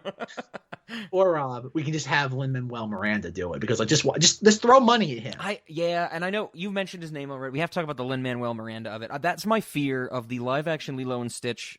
It's also not really a fear. I think it's an inevitability that they're going to go, where do we start? Well, of course we have to take elements from the original, but man, we should model it more after Moana, right? Yeah. And that's the thing that I think the Lin-Manuel Miranda comes into it, because they're going to be like, Moana, Hawaii in Lilo and Stitch? Well, clearly Moana and music, we have to use that as such a big template for it, that it's gonna almost, the live action version is going to be a bastardization of the original no matter what. That's like a certainty. But it's going to be so thought of through the lens of Moana that it's going to be, I think, just out of this world different from it. Yeah, it would have to be something like that. But this is the thing. I think what they're going to do. I'm sorry. The reason why I think they are very afraid to touch this is for a very specific reason, and I think you're going to know what I'm getting at once I mention it. Think much like Lilo and the idea of like doing a voice actor for a very specific beloved cartoon character. Yeah. Remember what came out a year after they announced this in 2019? It was Detective Pikachu. It didn't bomb, but like that was assumed to be like $1 billion plus movie in a franchise. Sure, yeah. And that movie, like, it didn't bomb, but it's severely underwhelmed. Oh yeah, and I think is now completely forgotten. Oh yeah, 100%. Nobody talks about that movie. And I think they saw that and they realized, oh crap, there's a chance. Not that like Detective Pikachu ruined Pikachu is like a character IP brand, but I think they saw that as a like think about it. Like, if these things don't make money, it's bad enough like in a quantitative level. There's also the qualitative of now we might have tarnished the brand. Yes, absolutely. And I think that's the reason why they took a step back, because like Pikachu and Stitch are both 2D animated characters that are now in the pop culture zeitgeist. Yes. And everybody has a very specific idea of what they are. There's not much variation on Pikachu.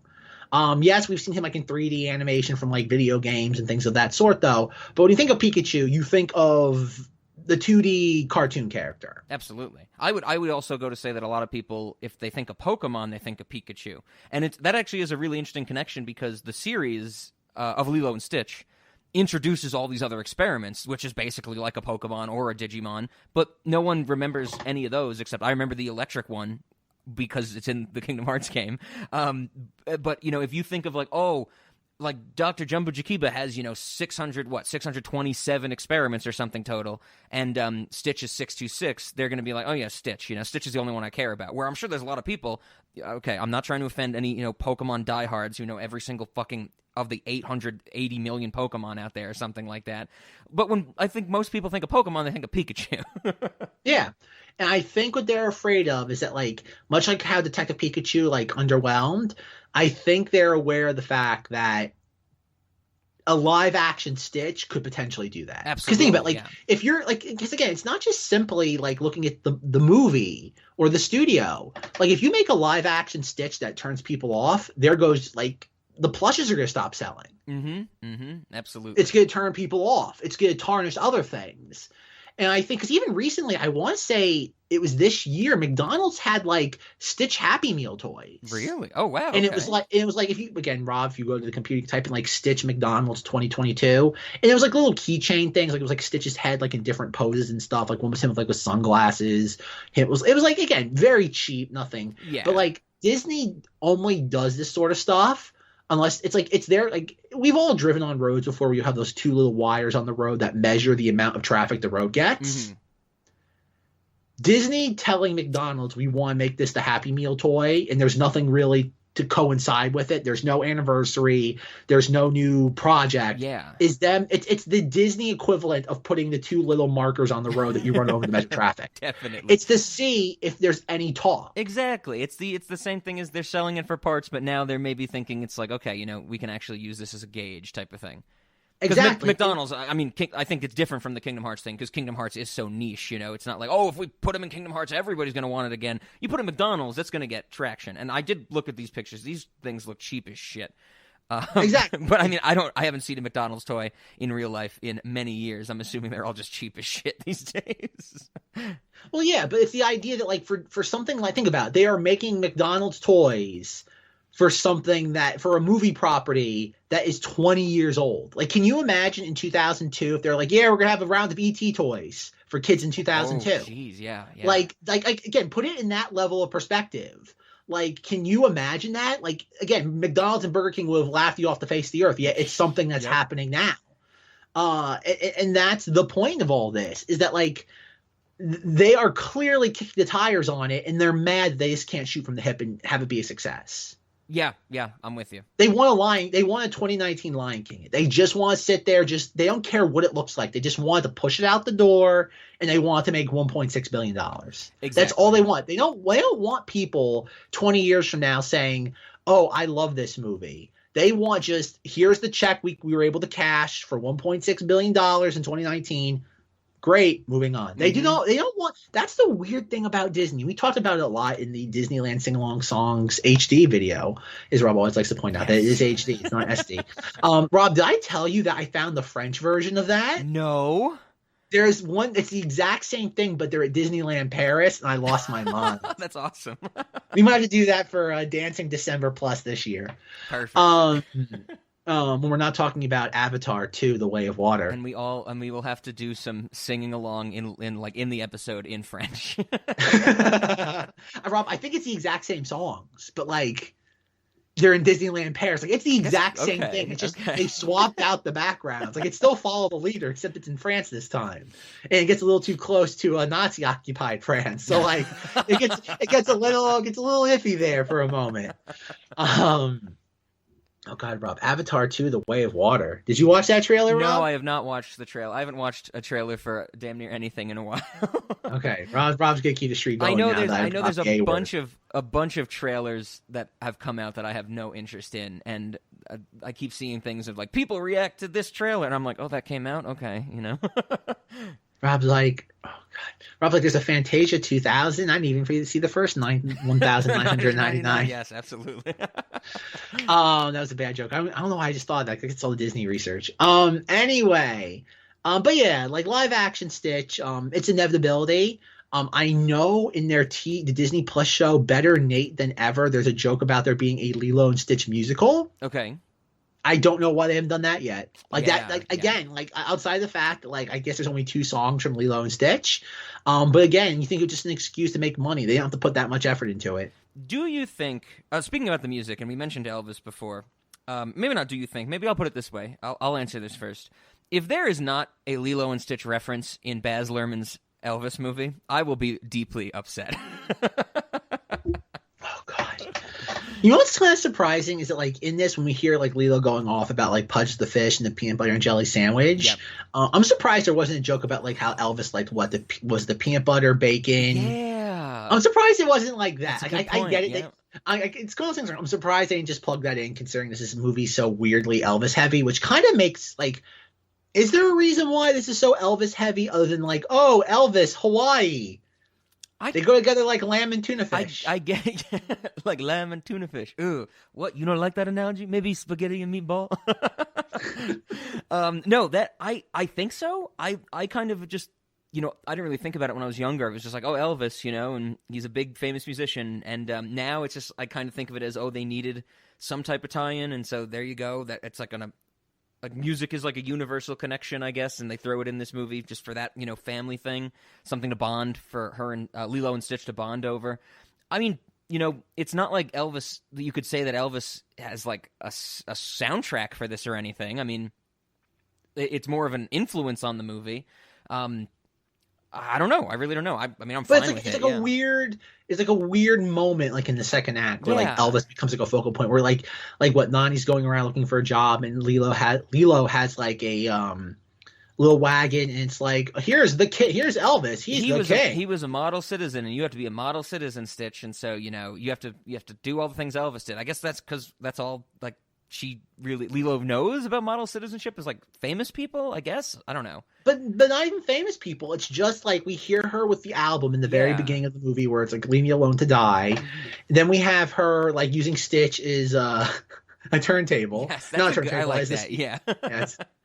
You have that, and then like we see him like dressing up as he plays the guitar on the beach, like where like then out of nowhere he doesn't like being crowded with flash photography. Yeah, like it comes out of nowhere, and then like he goes back, like he tears everything apart, and it's like what was the point of all, like, it's cute, yeah, but like that's where it's like there's moments like that where I think subconsciously turn people off, because they're just like, what's the point of this?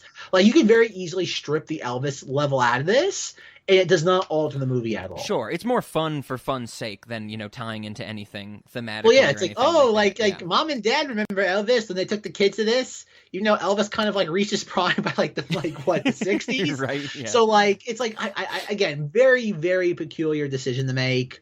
So we're adding that to the Baz Luhrmann things that we need. We need a Lilo and Stitch reference, and we need a vestigial twin reference. I think that's the two that we've come up with so far for the. Have we talked about that on the record yet? If we'll get the stillborn brother like reference in the movie, I know think we'll get you that? And I have talked about it. I don't know if it's been on an episode yet, because the episodes that we've recorded I have not edited yet, so I don't remember. Okay, because will that movie be out by the time? It's within a week or so. I think how June's release schedule for movies is, we have like first weekend of June, which I don't think has any big movies. Second week is Dinosaur 3. I think the third week is Baz Luhrmann. I think so. Like, it's close. Like, it's gonna be really really close. It's either gonna be the Monday after or the Monday before the movie comes out. With Tom Hanks doing the Colonel. Yes, Colonel. You and I, we are not so different, you and I. I'm probably gonna go see that in theaters because it looks fucking out of this world. It's Baz Luhrmann, right? It's like you have to go again. It's like Tarantino at this point. It's like June you have to. 24th is the United States release date. If we fly to Australia, we can see it on June 22nd. I'm just to represent you, Mr. Presley. I think things are rough when like a Baz Luhrmann movie probably will be the best movie of the summer. Right. It's gonna be a rough summer when that's the high point. It's like, oh god. Yes. Okay. Elvis Presley. Oh, also speaking. The other Elvis thing I wanted to mention, in regards to this movie is because we talked about it. Either we will talk about it when we get to Men in Black 2, or we have already talked about it when we did Men in Black 1 and 3. At the fight scene, or one of the action scenes at the end of this movie, Lilo and Stitch, I think when Jumba is attacking, after Jumba and Pleakley get fired, and Jumba's like, now we do things my way, and he's attacking the house and all that stuff. Somehow, when things are getting knocked around, the record, like the needle drops on the Elvis record, and we start hearing an Elvis song playing, and Jumba says, "I love this song." I think it's a nice touch that Jumba, this like alien delinquent criminal who's doing genetic research, knows Elvis. Like, there's no indication earlier in the movie that he would have listened to Elvis while on Earth. I think the implication is very clearly that Elvis's music has reached other galaxies and other species that are off of Earth. And this is just adding to the thing that, I think it's Men in Black 1, where, Tommy Lee Jones says, Elvis isn't dead, he just went home. And we're getting this pantheon of like Elvis being an alien or reaching aliens, like all these slew of jokes that I just love for some reason. Well, I think it's fascinating. Like, I imagine if you were to like ask a certain group of people like what Elvis is, like I think he's almost like supernatural character now. Like, he's like the equivalent of like a Bigfoot or like a Mothman. Like Elvis wasn't a musician from the 50s and 60s. He's a supernatural being now. 100%.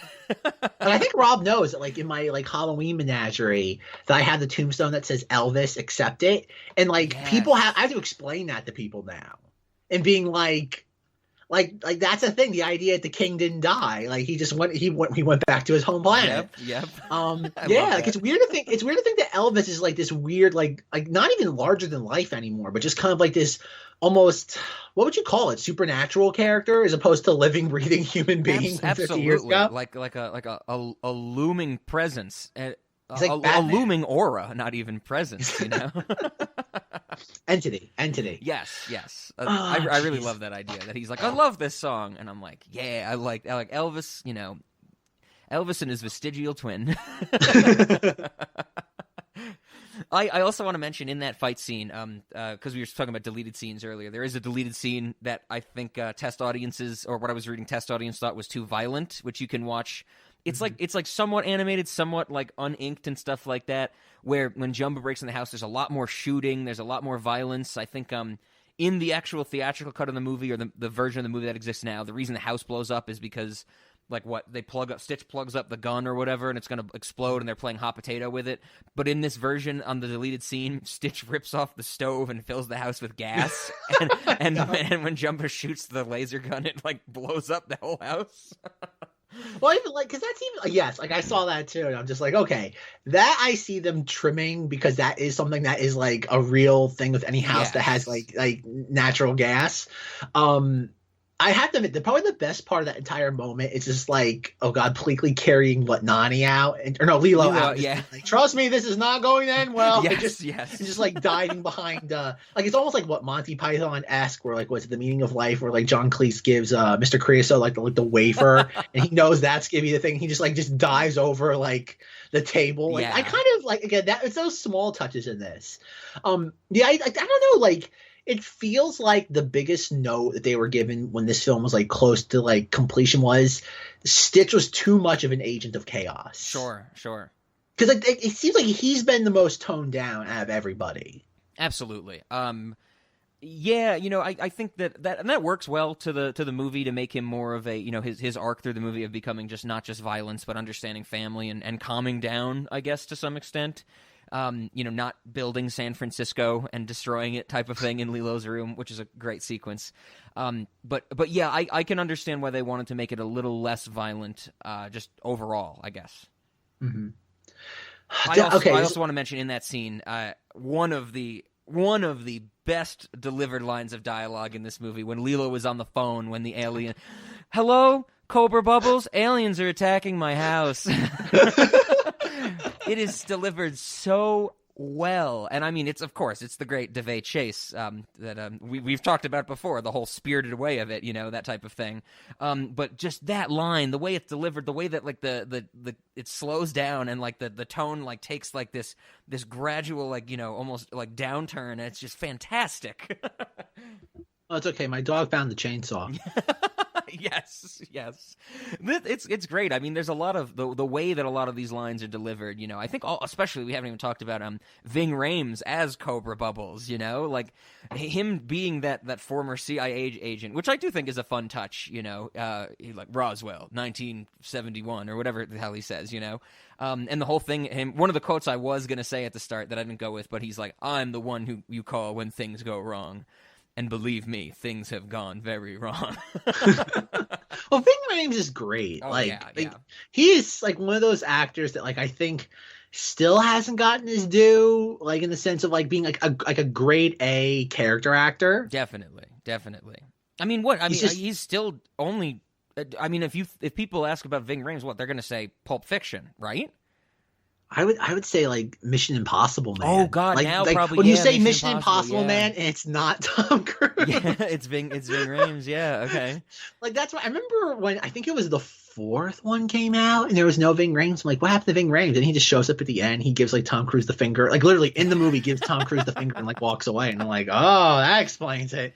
A little truth in media. I haven't seen a Mission Impossible movie in so long. I've only seen 1 and 2 also. Which I think he's not in the first one, is he? No, he's in the first one. Oh, he's in the first. Okay, I don't remember them at all. But yeah, I mean, Rob, you saw that. Rob, we know you've seen the third one. There's a bug in my brain. I've seen that scene from the third one because I've had to clip it for this show. In my brain. I love you. I know that scene. I don't think I've ever seen. That's a J.J. Abrams I've missed. That's the entire movie, Rob. That's the entire movie. That's Perfect. all you need to know. But yeah, I mean, like Ving Rhames, I think of course, I am really fucking far from okay in Pulp Fiction. I know Ving Rhames in he's one of the movies I find absolutely hilarious. One of my favorite comedies is The Goods, Live Hard, Sell Hard. And at the beginning of that movie, when Jeremy Piven decides to take the job that is like the whole premise of the movie in that small town at that car dealership, they're all at the bar, like the whole team's at the bar, and Jeremy Piven tells them that they're going to I think like Caligula or whatever, and Ving Rhames says, he's like, whatever Jeremy Piven's character is, he's like, Tom, whatever it is, he's like, Tom, listen, I love you, I'll follow you to the ends of the earth, but I haven't been home in 4 years, and I am pretty sure I left my front door unlocked. And the way it's like, it's a funny line, but the way Ving Rhames delivers it is fantastic. I also think of Ving Rhames, I think of I Now Pronounce You Chuck and Larry. He's one of the firefighters that's really macho that turns out to be gay at the end. He's good in that movie, even though that movie is kind of, very problematic for a slew of reasons. Not only the homosexual angles it takes, but I mean, yeah, I'm with you. Ving Rhames has never really gotten his due, and it's great to hear him in this, and because he delivers his lines fantastically, and also when I feel like when I look at Cobra Bubbles, I think of Ving Rhames as well. Well, yeah, because I know at one point that the social workers would be like this really kind of like scrawny guy. Like think of like Mr. Ichabod, like kind of like that level of just being like almost like Sunni, like almost like you could see his muscles like through his like shirt because he's just so lanky. Oh yeah, that's the thing. Like there's elements of this that you wouldn't expect that just work. And he's one of those layers that like you would think on paper wouldn't be like why do we need this? Like, do you really need this? Not the social worker aspect, just him being like this really kind of like menacing figure. Mm-hmm. If anything, he's the closest thing you have to a villain in this. Sure. Presenting as a villain, absolutely. Especially with the family dynamic and stuff like that, which of course is a core of this movie. I also want to mention that Cobra Bubbles, also great name for a character.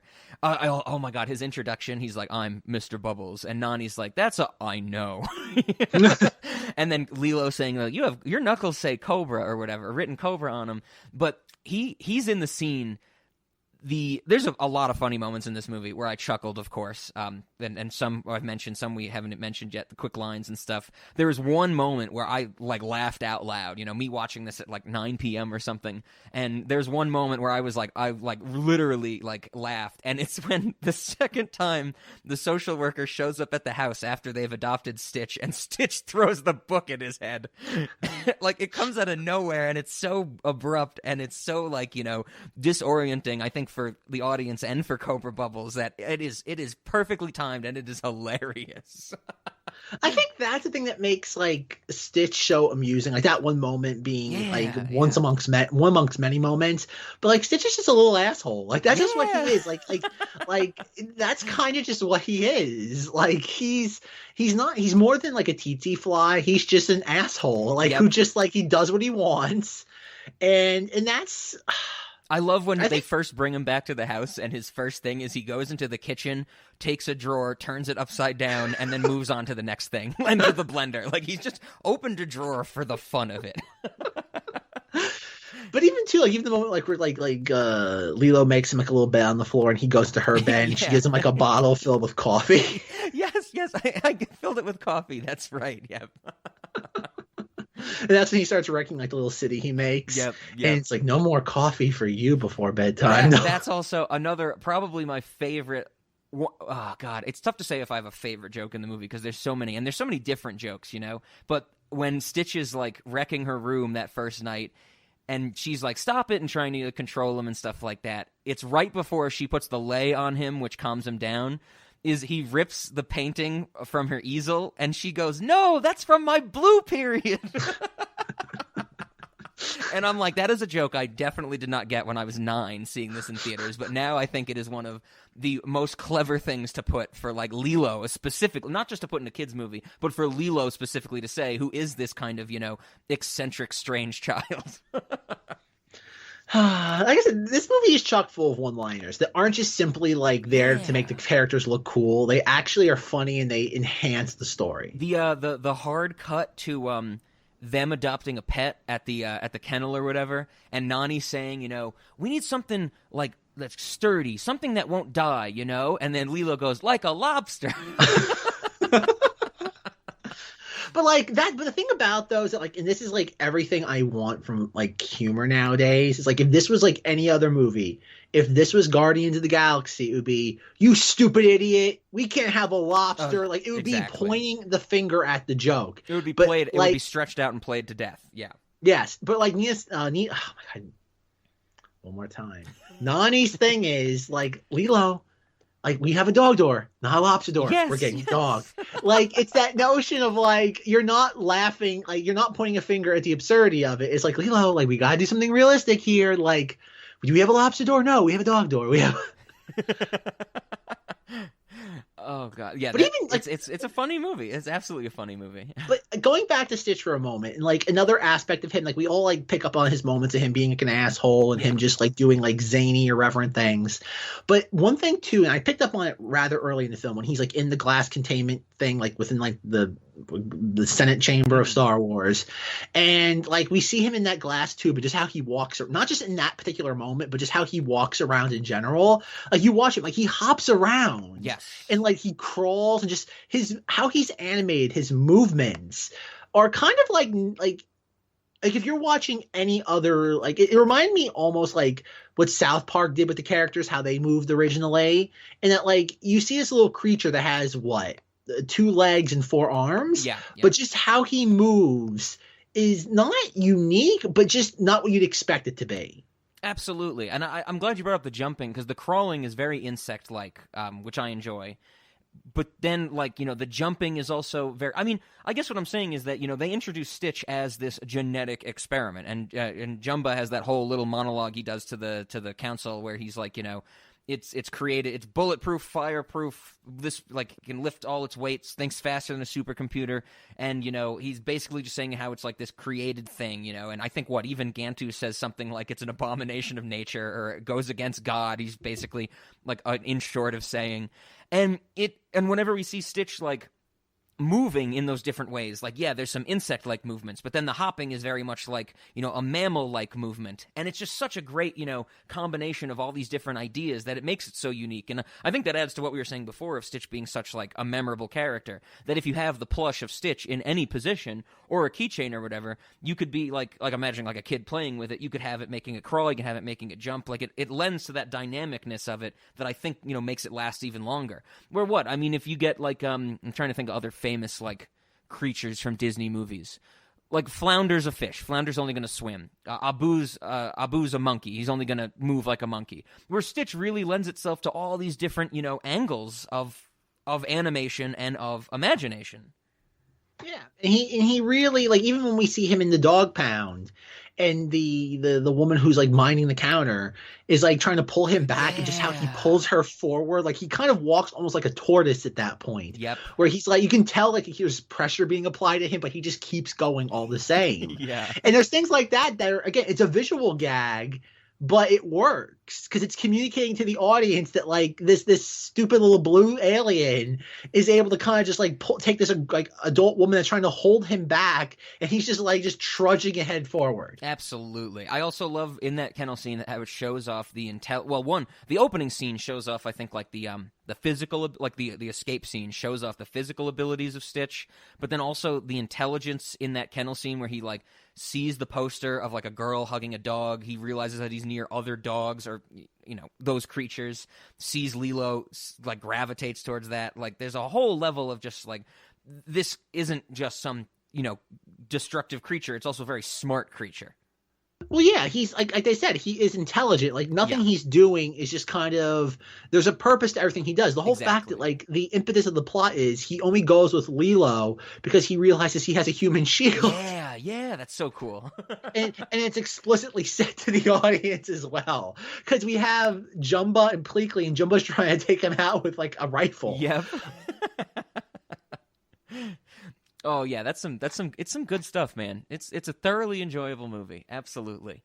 I'm trying to think if there's other notions that I wanted to mention that we haven't gotten to yet. There's one thing I want to bring up, and you would think, Rob, if there's besides this movie, what is the other movie that comes to mind when you think of a child adopting an alien as a quote unquote pet? Would it be E.T.?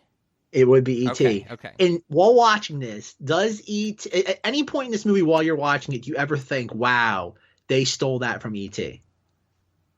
I did not ever.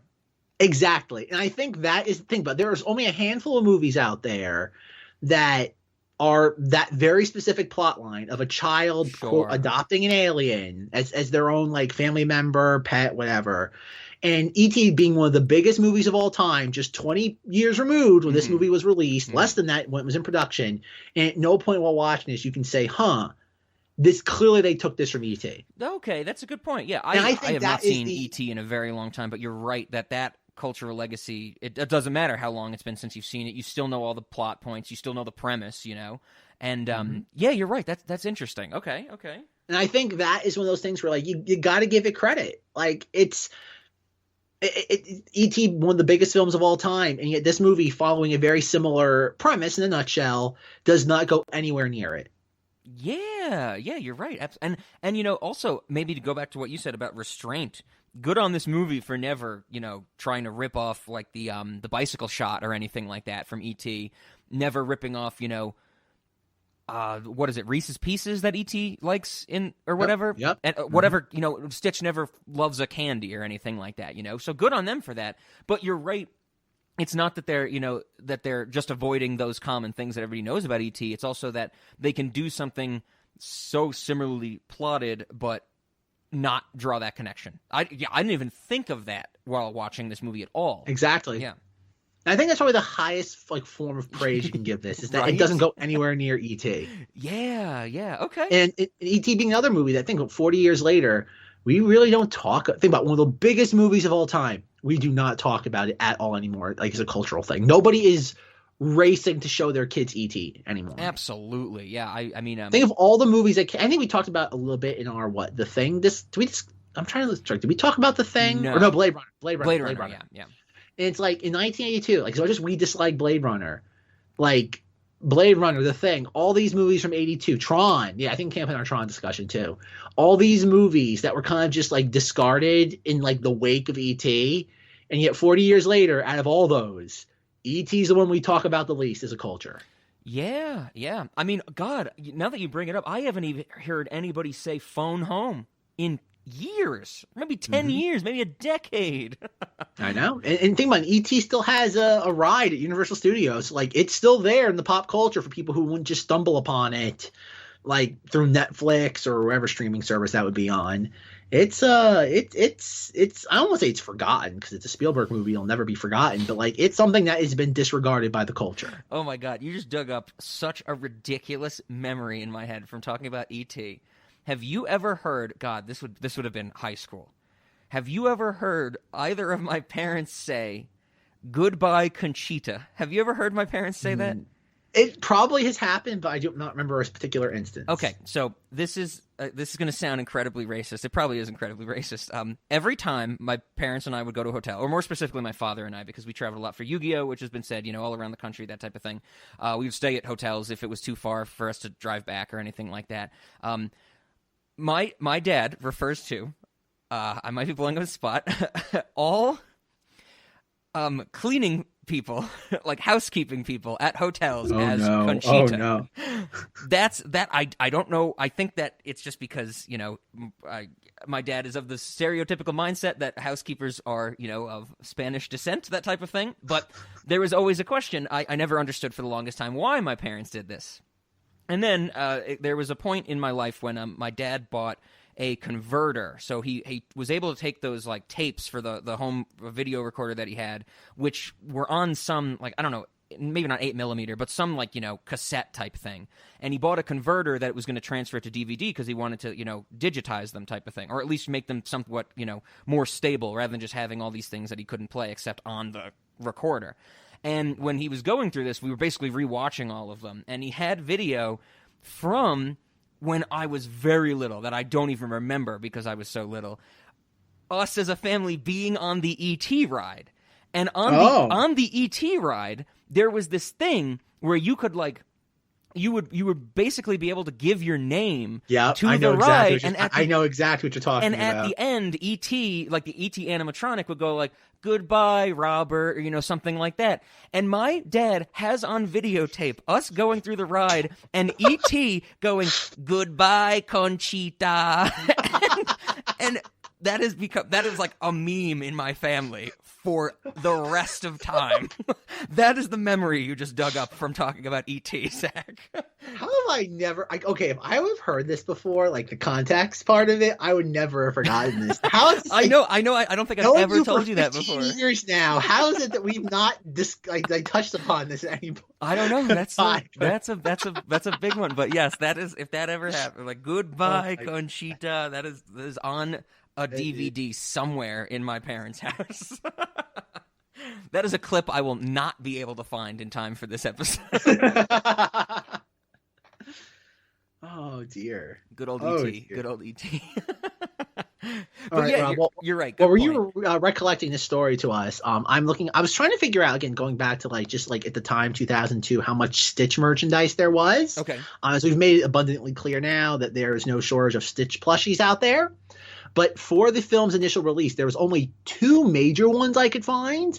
One of them is just Stitch in the weird bug crawling position that he's in, sure. where he's with his antennas out. I don't know if it's that. Okay. He's kind of in dog mode. I guess dog mode would probably be the best way to describe it. Another one's with him in the alien prison jumpsuit. Oh, that's cool. And this is the part I think you'll love. It's one of those they don't really do it for toys that much anymore, but it's a talking toy. I think probably can squeeze his belly. He'll sit there and go, "Oh, mira cuista!" Yeah. One of those. Yeah. And yet on the packaging, there's a little sticker that says $2 savings rebate. Purchase this toy as well as the soundtrack. See reverse packaging for more details. Okay. And I kind of love the idea of buying a stuffed animal and buying the soundtrack and having probably jump through so many hurdles to save $2 on probably a $15 stuffed animal and $8 CD. Yes. That's good. God, rebates. I haven't heard of that in forever. I did found in my notes, you mentioned it. I do like the frog in this movie. One, I like the frog at the start, that the frog, basically is one of the first things Stitch encounters on Earth, and then the frog kind of helps Stitch at the end. Nice little touch right there. Yeah, like I said, there's a bunch of stuff, but I guess I don't have much more to say about the movie. The last thing I just want to bring up, and I kind of, again, going back to the horrible, horrendous socio-political culture war that we live in, I kind of find it funny that the Deus Ex Machina for the story of Lilo and Nani is they basically get put into the welfare state for aliens. Yeah. Yes. I wanted to talk about this too, because is the implication, because the ending montage of this movie, which is probably my least favorite part, because I don't think it makes sense, it shows them going to fucking Rome and traveling the world, and I'm like, is this all happening on Nani's general store salary, or are they getting alien money? I think they have a spaceship, so they can just kind of it's that notion of I don't know, it's Deus Ex Machina money. It's just yeah, I would imagine not click that. With me. Yeah. That's what I'm thinking, because that's even the thing too, how the movie ends. You get this weird montage of all just how peaceful and just exciting their lives are now. Yes. And not that it feels undeserved, but it kind of comes out of nowhere. Like, really, in all honesty, the movie should just like, they have the Burn in Love cover by Winona, which if it weren't for the 18 song, like would easily be like a 10 out of 10 like pop song. But like when you're in the shadow of the 18s in the early 2000s, what hope do you really have? And like you have all that, but like, because you also basically get a photo montage followed by a photo montage, like a literal photo montage. Yes. And like it feels weirdly redundant, as if like they couldn't pick which one, and so they just like just keep both in there. Yeah, I did notice that. I did think of that as well. I started to think of the first one where it's the like the montage of like everything going great. You know, there's the montage. I know the thing that really made me think this was there's a bit in that montage where Jumba like creates like two little hovercrafts for Stitch and Lilo type of thing, and I'm pretty sure that is like a part of the series. So I was like, oh, is this kind of like, you know, their backdoor trailer for the series or something like that? But then yeah, you're right. Then it turns into literal like just panning over photographs, which once again I was like, this is ridiculous. I'm like, it shows them building a snowman at a certain point, and I'm like, okay, so they're not in Hawaii anymore, you know, or did Jumba make a snow machine in Hawaii? But I do have to say that the literal photo montage does pay off very well. I do like that the last photo we see is the burnt family photo, and they melded in or cropped in the Stitch picture as well. And I'm like, okay, that's a nice touch. Well, but real quick, going to the family, like like the impetus for like where their lives are right now, and this is the thing, is like Lilo is what, 6, 7, 8 years old? 6, yeah. And how old is Nani? Because I've heard anything from like Nani's like 17 to like 24. Yeah, I don't know either. My guess would be like, you know, I just always kind of thought 18 because she's applying for like all these different types of jobs. Could be 17 as well, but you know. Or yes, it could be 16. Like that's the thing. Cause like in that photograph of like them with the parents, Nani and Lilo do not look any younger than they do like during the events of the movie. Okay. So I've never understood's not the correct word, but just like the relation, like the time relation to all this. Sure. Yeah. Is it that the parent, like it's just that like I guess I have to do research on Child Protective Services and the timetable of all this. Yeah. Because I would imagine if the parents died and like Nani clearly is of adult age, like she's an age like where she'd be seen as an adult, so she has to be at least 18 now. Because if the parents died, like Lilo would have been taken away if oh my God, what's her name? Nani was underage, so she must have been 18 at the time the parents were killed. Sure. To get custody type of thing, yeah. Yeah, so like it has to be the parents have been dead for what, less than a year? It definitely seems that way. You're right about the age in the picture, and it also seems that, you know, if time had gone on longer, I think that Nani would be better with the housekeeping stuff, because we get in the first social worker scene, like the house is a mess, something's still on the stove, it's burning, you know, there seems to be like this dynamic of like neither Lilo or Nani really understand how to handle themselves, and I feel like if it was any longer, you would at least be like, you know, okay, you know, clearly like they would have got a handle on some things. I do kind of think also that like there is some implication to me that Cobra Bubbles being their social worker, because the first time they meet is the first scene with him. Maybe they had a previous social worker, and you know because then they had to call the one, you know, the closer social worker, you know, type of thing. So yeah, I don't think it was very long, but I don't think it was like very recent either. So yeah, within a year makes sense, I think. Yeah, because it's really like you would like, again, it goes back to the also typical Disney thing where you would think the idea of the parents dying would be like the opening act. Yeah, that's a good point. Yep. Like you would sit there, see something like the road, and because it's a car accident, right? Yeah, it's a car accident in a rainstorm, I'm pretty sure. Because that's where obviously the fish comes in that can control the weather. Controls the weather. Yep. So I guess that there's a lot of restraint in this movie, like a shocking amount of restraint. That because even again going back to like animation stuff, I heard that John Lasseter did not like Chris Sanders, who directed this. Okay. And John Lasseter, Chris Sanders goes to DreamWorks after this, right? Because I've heard that. Yeah, because Lasseter obviously, from what we've heard, had a boys' club, and you were either in the clique or you weren't, and pretty much heard that he kind of chased Chris Sanders out of the studio. To the point where like it was the idea that like think about it, because this movie comes out in summer 2002, but the focus was on Treasure Planet. Yes. That was gonna be the movie that was gonna just kind of like be like the barn burner, and as we'll discuss at some point on Cinema Oddities, like that was, oh god, that's a film that destroyed hand-drawn animation. Not Home on the Range, it was Treasure Planet. It's one of those things where like I don't, and then even the animated TV show and direct to video, I've never been able to get a concrete timetable on those. Okay. And that like, was that always going to happen, or did this movie make a bunch of money and they rushed all that into production? Yeah, I don't know either. I just know that because Chris Sanders leaves, goes to DreamWorks. He made How to Train Your Dragon, right? Yeah. And then I think it's the other guy, Blasio, Blaze, something like that. I didn't write it down. I think he goes on to make The Croods. Oh, that might have been saying. I don't remember. The Croods is a terrible movie that shouldn't exist ever. As Nicolas Cage is a caveman, Rob. That's a horrible movie. Emma Stone is also a voice in that. I know that. Oh dear. That movie. I have seen that movie, Zach, and I watched it with Ben back in the day. And I've told the story with Ben, so I won't reiterate it here. But that movie ends. There's something that happens at the end of that movie where I stood up from the couch and was screaming at the television. It is one of the worst things to happen in a movie, but we'll never talk about that again. But yeah, you're right. I mean, also Chris Sanders and the other director, they wrote Mulan. I'm pretty sure, and Nani has a Mulan poster in her room at a certain point. Yep, which is there's Mulan walk. Touch. Yeah. I think I saw a Dumbo stuffed animal in Lilo's room at a certain point. So yeah, there's all those Disney nods. And of course the fucking IMDb trivia page is filled with hidden Mickey thing, and I'm like, who gives a shit, you know? Stuff like that. But yeah, overall, I think it's a good movie. I thoroughly enjoyed it. I'm glad I got to rewatch it. I love DeVay Chase, love hearing Chihiro, even though the Chihiro voice performance is much better. This is also a great voice performance. It's a good movie. I was tempted to watch the sequel because I'm pretty sure I saw it, but I remember nothing of it. But I didn't. Maybe I'll go back if I have the time and I'll just check it out, type of thing. Well, real quick about the sequels. Oh god, they follow a very weird continuity because oh god, whatever the second one's called, it doesn't. It's basically the pilot of the TV show. Yeah. Then they had the TV show. Then there is Lilo and Stitch 2, which completely ignores the TV show. Okay.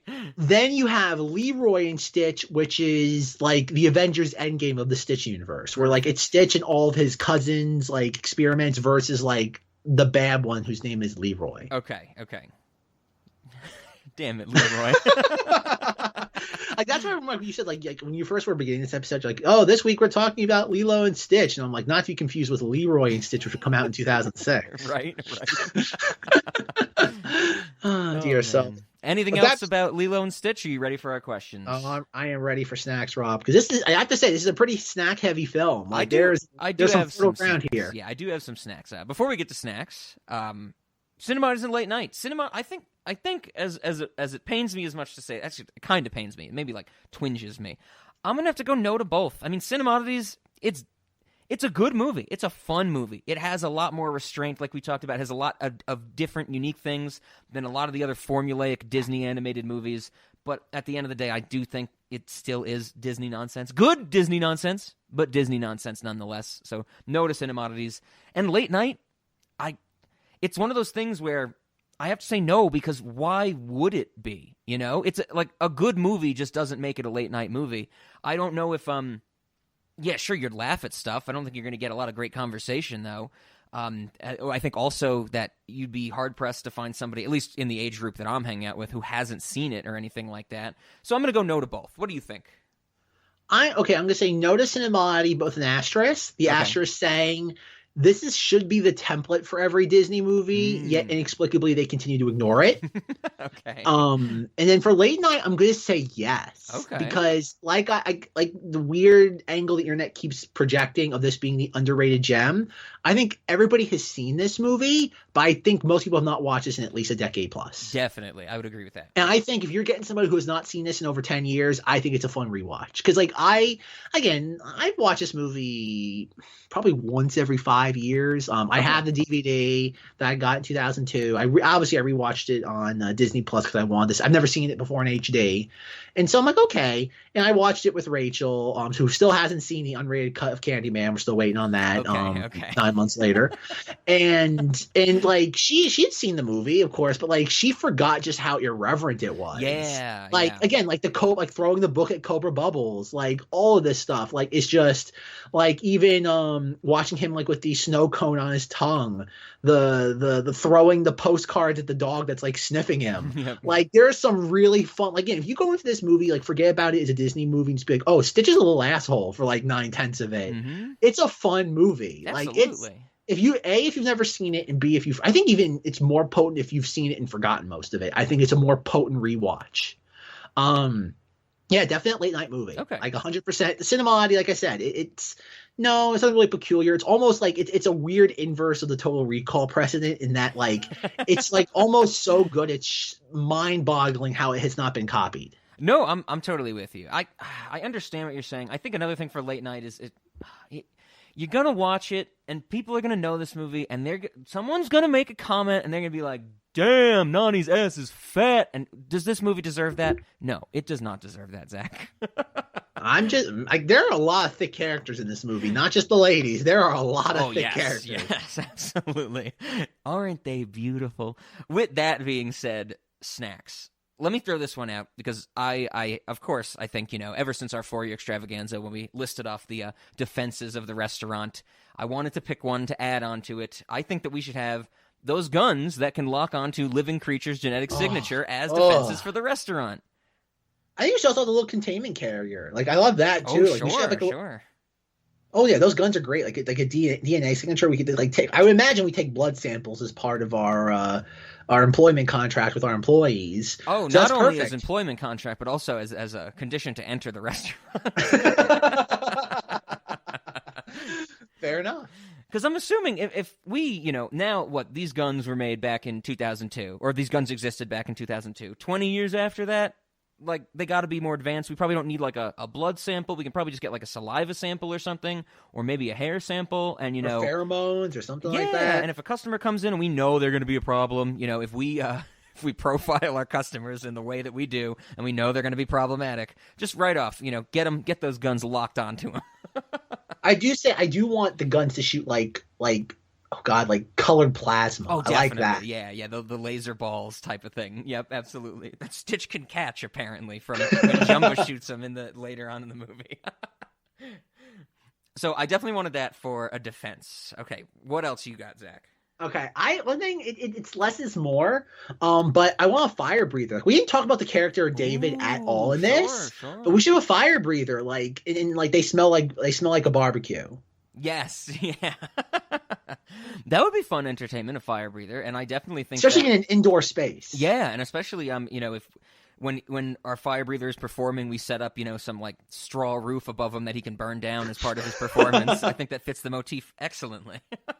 Absolutely. Yeah, why doesn't David get fired? Because Nani says to him after he like catches the stage and the roof on fire, and he David comes and talks to Nani. He's all burnt up or ashed up or whatever. Nani says like, "Did you light yourself on fire again?" And it's like, why hasn't he been fired from this place if he's apparently like causing actual property damage? I know, right? Fire near customers is no bueno. Yeah. Even the Cinematis, like we kind of acknowledge it though, but man, that's a big no-no. Yeah, Nani brings a dog to the restaurant that attacks an alien, and she gets fired for it. And how did they even know that like it's her dog? Like that's the thing. We're like, I'm with you. Like, right? It's wrongful termination. She has a lawsuit on her hands. Exactly. One thing I will say, this blatant food wise, like it comes to any like restaurant, really, I want like those like slices of cake, because at one point, like in of the like dialogue in this is very weird, just how either the syntax, how they wrote it, how they edited it. It's like she's like Nina. One more time, Nani. I don't know why I can't say Nani. I really don't know why. I'm having a stroke. Like, Lilo, you didn't even eat your sweet potato. And it's like, I think Stitch needs desserts. She's like, Lilo, desserts, and it's just like it's this weird like who like nobody talks that way, like even kids don't talk that way, and I'm just like I like it. It's so like mentally jarring. Yeah. So she brings the slices of cake over, and like they're like, oh god, it's like the like what pizza looked like in like 90s cartoons where it's like all gooey and cheesy. Like it's disgusting, but for some reason it looks appetizing to a kid. I want the cake. I mean, we're just gonna call it desserts. And it's 2 oversized pieces of cake, but to give it the twist of Cinemati's, it has to be after like Stitches shoot it and swallow it. Sure. But then it comes back as one piece. Okay. I like that. And I'm assuming that when it gets delivered to the table, the waiter will also like cough up the cherry to put on top of absolutely. the cake. Okay. Absolutely. Perfect. That's a good one.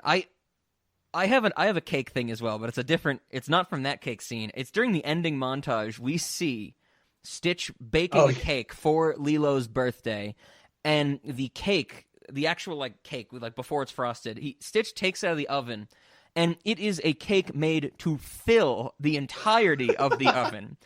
That idea is so fun to me that we should be making that in our restaurant, because that clearly would just fuck up the oven, you know? like I don't think, like, one, it would burn a lot of the cake. It would probably wouldn't be able to cook properly, because whether it's electric or gas, like if it's gas, like if your oven's not set up right, the batter of the giant cake thing will like put out the flame.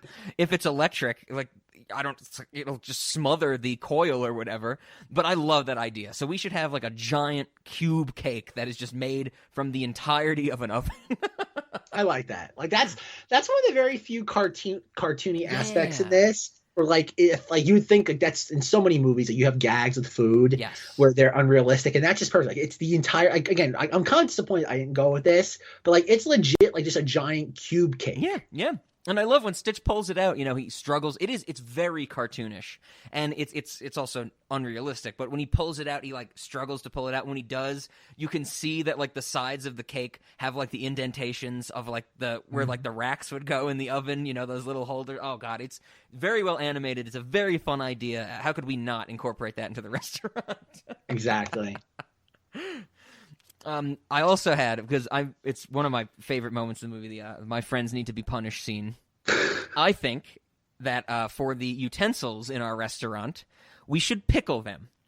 I know that you can't technically pickle. Like, I'm sure if you put a fork in brine and, you know, did the pickling process, nothing would happen. Maybe if you did it long enough, maybe it would rust or something. I don't know. Well, I think you'd have to take it out for it to rust. But I think that we should make sure whenever like a group of people or, you know, somebody comes to the restaurant, they sit down, their forks and knives are wet because they just came out of brine, if that makes sense. It's like, you know how you go to like a salon, or you go to get your hair cut, and they keep like the scissors and the combs in that sanitizing liquid, like that blue liquid, and they just kind of take it out and tap it off, and then they're good to go. That, but with forks and spoons. Okay. Well, okay. So going off that, I have another question when it comes. This is more like a question about like how would it work? Sure. Like going back to that sequence at the restaurant where clearly Nani is feeding Lilo and Stitch like just food from the restaurant. Yeah. Are we assuming she's not paying for that?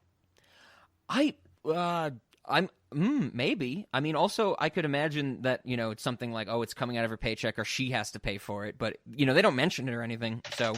But that's my question though, and this goes beyond like the movie logic and real world logic. Sure. Like I know, like if you, I've never worked at a restaurant before, but I do know sometimes they let you like obviously you get like, maybe like one meal comp a day. Sure. But it's like, how do you like? So let's say you have friends come in. Like, how do you do inventory check on like prepared foods? Like at the end of the day, does like management go through like all the receipts and be like, okay, we had like 16 chicken marsalas, but there's 17 missing. Yeah, that's a good point. I don't know either. How does that work? Like, I know a lot of restaurants now, like they have like the POS system where like, like a little receipt like prints out like in the kitchen. So it's like, I guess the same principle of like, it's the idea, like eventually, like if you did inventory with the store, you would find out like where things went missing. But like with a food item, like obviously they're not buying it like, oh, we're buying only 18 chicken breast. Oh, we're buying this. Like obviously these are ingredients. And it kind of boils down to like where obviously there's a certain portion, but like a quantitative portion for every like dish that is prepared and served. But I just wonder, like, if that was the reason why Nani was also annoyed with, like, being fired from the restaurant. Like, that probably was, like, free food for, like, the family. Yeah, could be. Yeah, I really don't know. Any restaurateurs out there in the cinema audience, send us an email. I know this is very ignorant of us, asking this, we've been purveyors of a restaurant now for 4+ years. Yes. And we should know these sort of things. But in the infinite void, inventory costs really aren't a concern. Plus, we had everybody on such lockdown. Exactly. We never had to encounter these problems. So we just want to make sure for the sake of the restaurant going forward. Yeah, piggybacking off of that, I do think, that brings up a good point. We don't know that answer because we're the owners, and we handle the more high level business aspects of the job, doing this podcast and discussing movies, but we have managers to handle things like, quantifiable loss and things like that, the day-to-day actual restaurant stuff.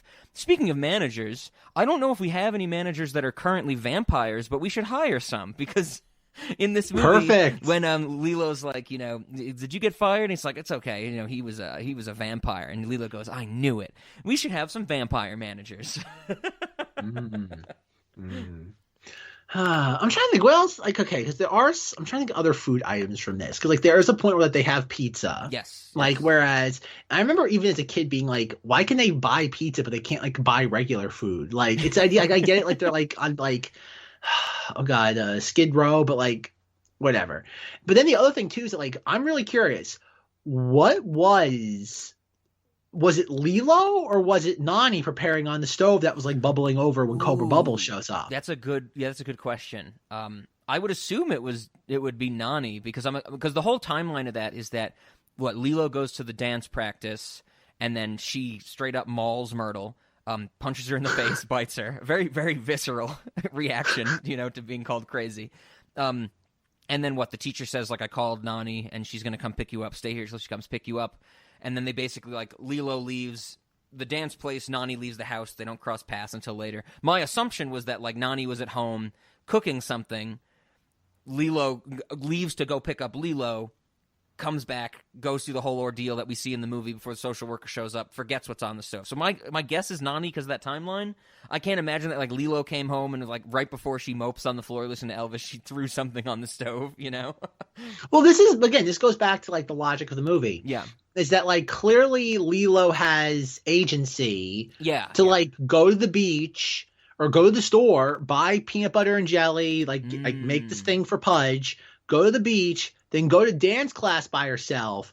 But because she causes a commotion at the school, she now has to wait, even though the other girls have agency to roam around the town as they please. Sure. It's if Nani knew the social worker is coming, why didn't she just be oh, go? I get it, it's a movie, whatever. Sure, but it's why is it just Lilo, Nani wants you to go home? Yeah, that's a good point. Outside of the fact that the characters read the script. Yeah, absolutely. No, that's a good point. I understand what you're saying. 0 out of 10 stars, unsubscribe. Truly a bad movie. Unwatchable. Unwatchable. No plane hijacking. Unwatchable. Oh, God, Rob. Is this another one of those instances where we can insert the clip from the beginning of the Spider-Man discussion where it's well, of course we have to talk about 9/11. Probably. Oh, man. I think those were I think that was everything I had for the restaurant. Anything else that you had? I don't think so. I guess the one last thing, because obviously we know what song we're going to be playing in reverse. Yes, of course. Did we talk about when we did the Princess Diaries last year? There was an 18 song in that. That was only in the UK cut. I'm sure we did because we also talked about the tie-in music video for. Remember the music video with the Princess Diaries clips in it? I know we talked about that in that episode. So I have to go back and listen to that. Because if I left any sort of 18s tie-in on the table, Rob, we might have to circle back to Princess. Remember, Rob, there's always the 2004 Fort month with the Princess Diaries 2 Royal Engagement, which we can always circle back to. Sure. I mean, I if I remember correctly, I liked the Princess Diaries better than you did in that episode. So. Oh dear, but yes, 18s music. Probably the last time that the 18s were a big thing in the U.S. Oh, sure. I thought you were going to say the last time that we get them in an episode to discuss, which of course. I'll find a way. I'll find a way to work them back in. There's at least one other movie where there's an 18 song that plays during it. Oh, of and course. It would be. Of course. If anybody thought that when Zach was curating the 2002 Fort Month that he went to Google or IMDb or anything and typed in like summer 2002 movies, you are gravely wrong. He started from movies with 18s in them, sort by year. You know, that's how we found Lilo and Stitch. Damn straight. It all clicked. Like I said at the start, it all clicked when that song started. I didn't like right off the bat. Like, I didn't know it was 18s, but when it started, I'm like, uh-oh. This sounds like a Zach song. And it was, and it clearly was. I also like at the end of the Disney Plus version when they have, like, it's like 3 minutes where they do all the credits in the different languages for all the different audio tracks they have, that you just keep seeing things like, it'll be like a bunch of, like, Chinese text and then 18s and then a bunch of other Chinese text. And then they have it for the Italian, for the German. Oh, and I just kept watching it, and, it goes on forever, but... All right. With all that being said, restaurateurs, email us, cinemas@gmail.com. Let us know how our restaurant should be working. And if maybe if you need a job and you're a vampire, you can be a manager. If you like what you hear and you want to hear even more and you want to pay for it, if you're like, man, I like this, but I'm not paying for it, there's always the Cinemodities Patreon, patreon.com/Cinemodities. Check out the subreddit that gets sometimes updated when Rob remembers to do it, as reddit.com/r/cinemodities. I think then, Zach, I mean, do we know what's happening next week? It's a 2002 movie. Everybody guess. I don't remember the schedule anymore. It depends. It's going to be, it has to be, probably Minority Report will be next week. It's either I can't Minority imagine Report or Adventures of Pluto Nash. Oh, jeez. One of those two. But I think everybody, the best thing we can say, it's going to be a 2002 movie. I don't think we're going to be breaking form from that. I was about to say anytime soon, but I think we are, actually. We will be, because we do a brief interruption for possibly another 40-year anniversary that's not E.T. or Blade Runner. Yes. Oh, boy. It's an anniversary of Manslaughter. Let's do it. Well, I think that's a better way to end a good kids movie than a good kids movie discussion than any.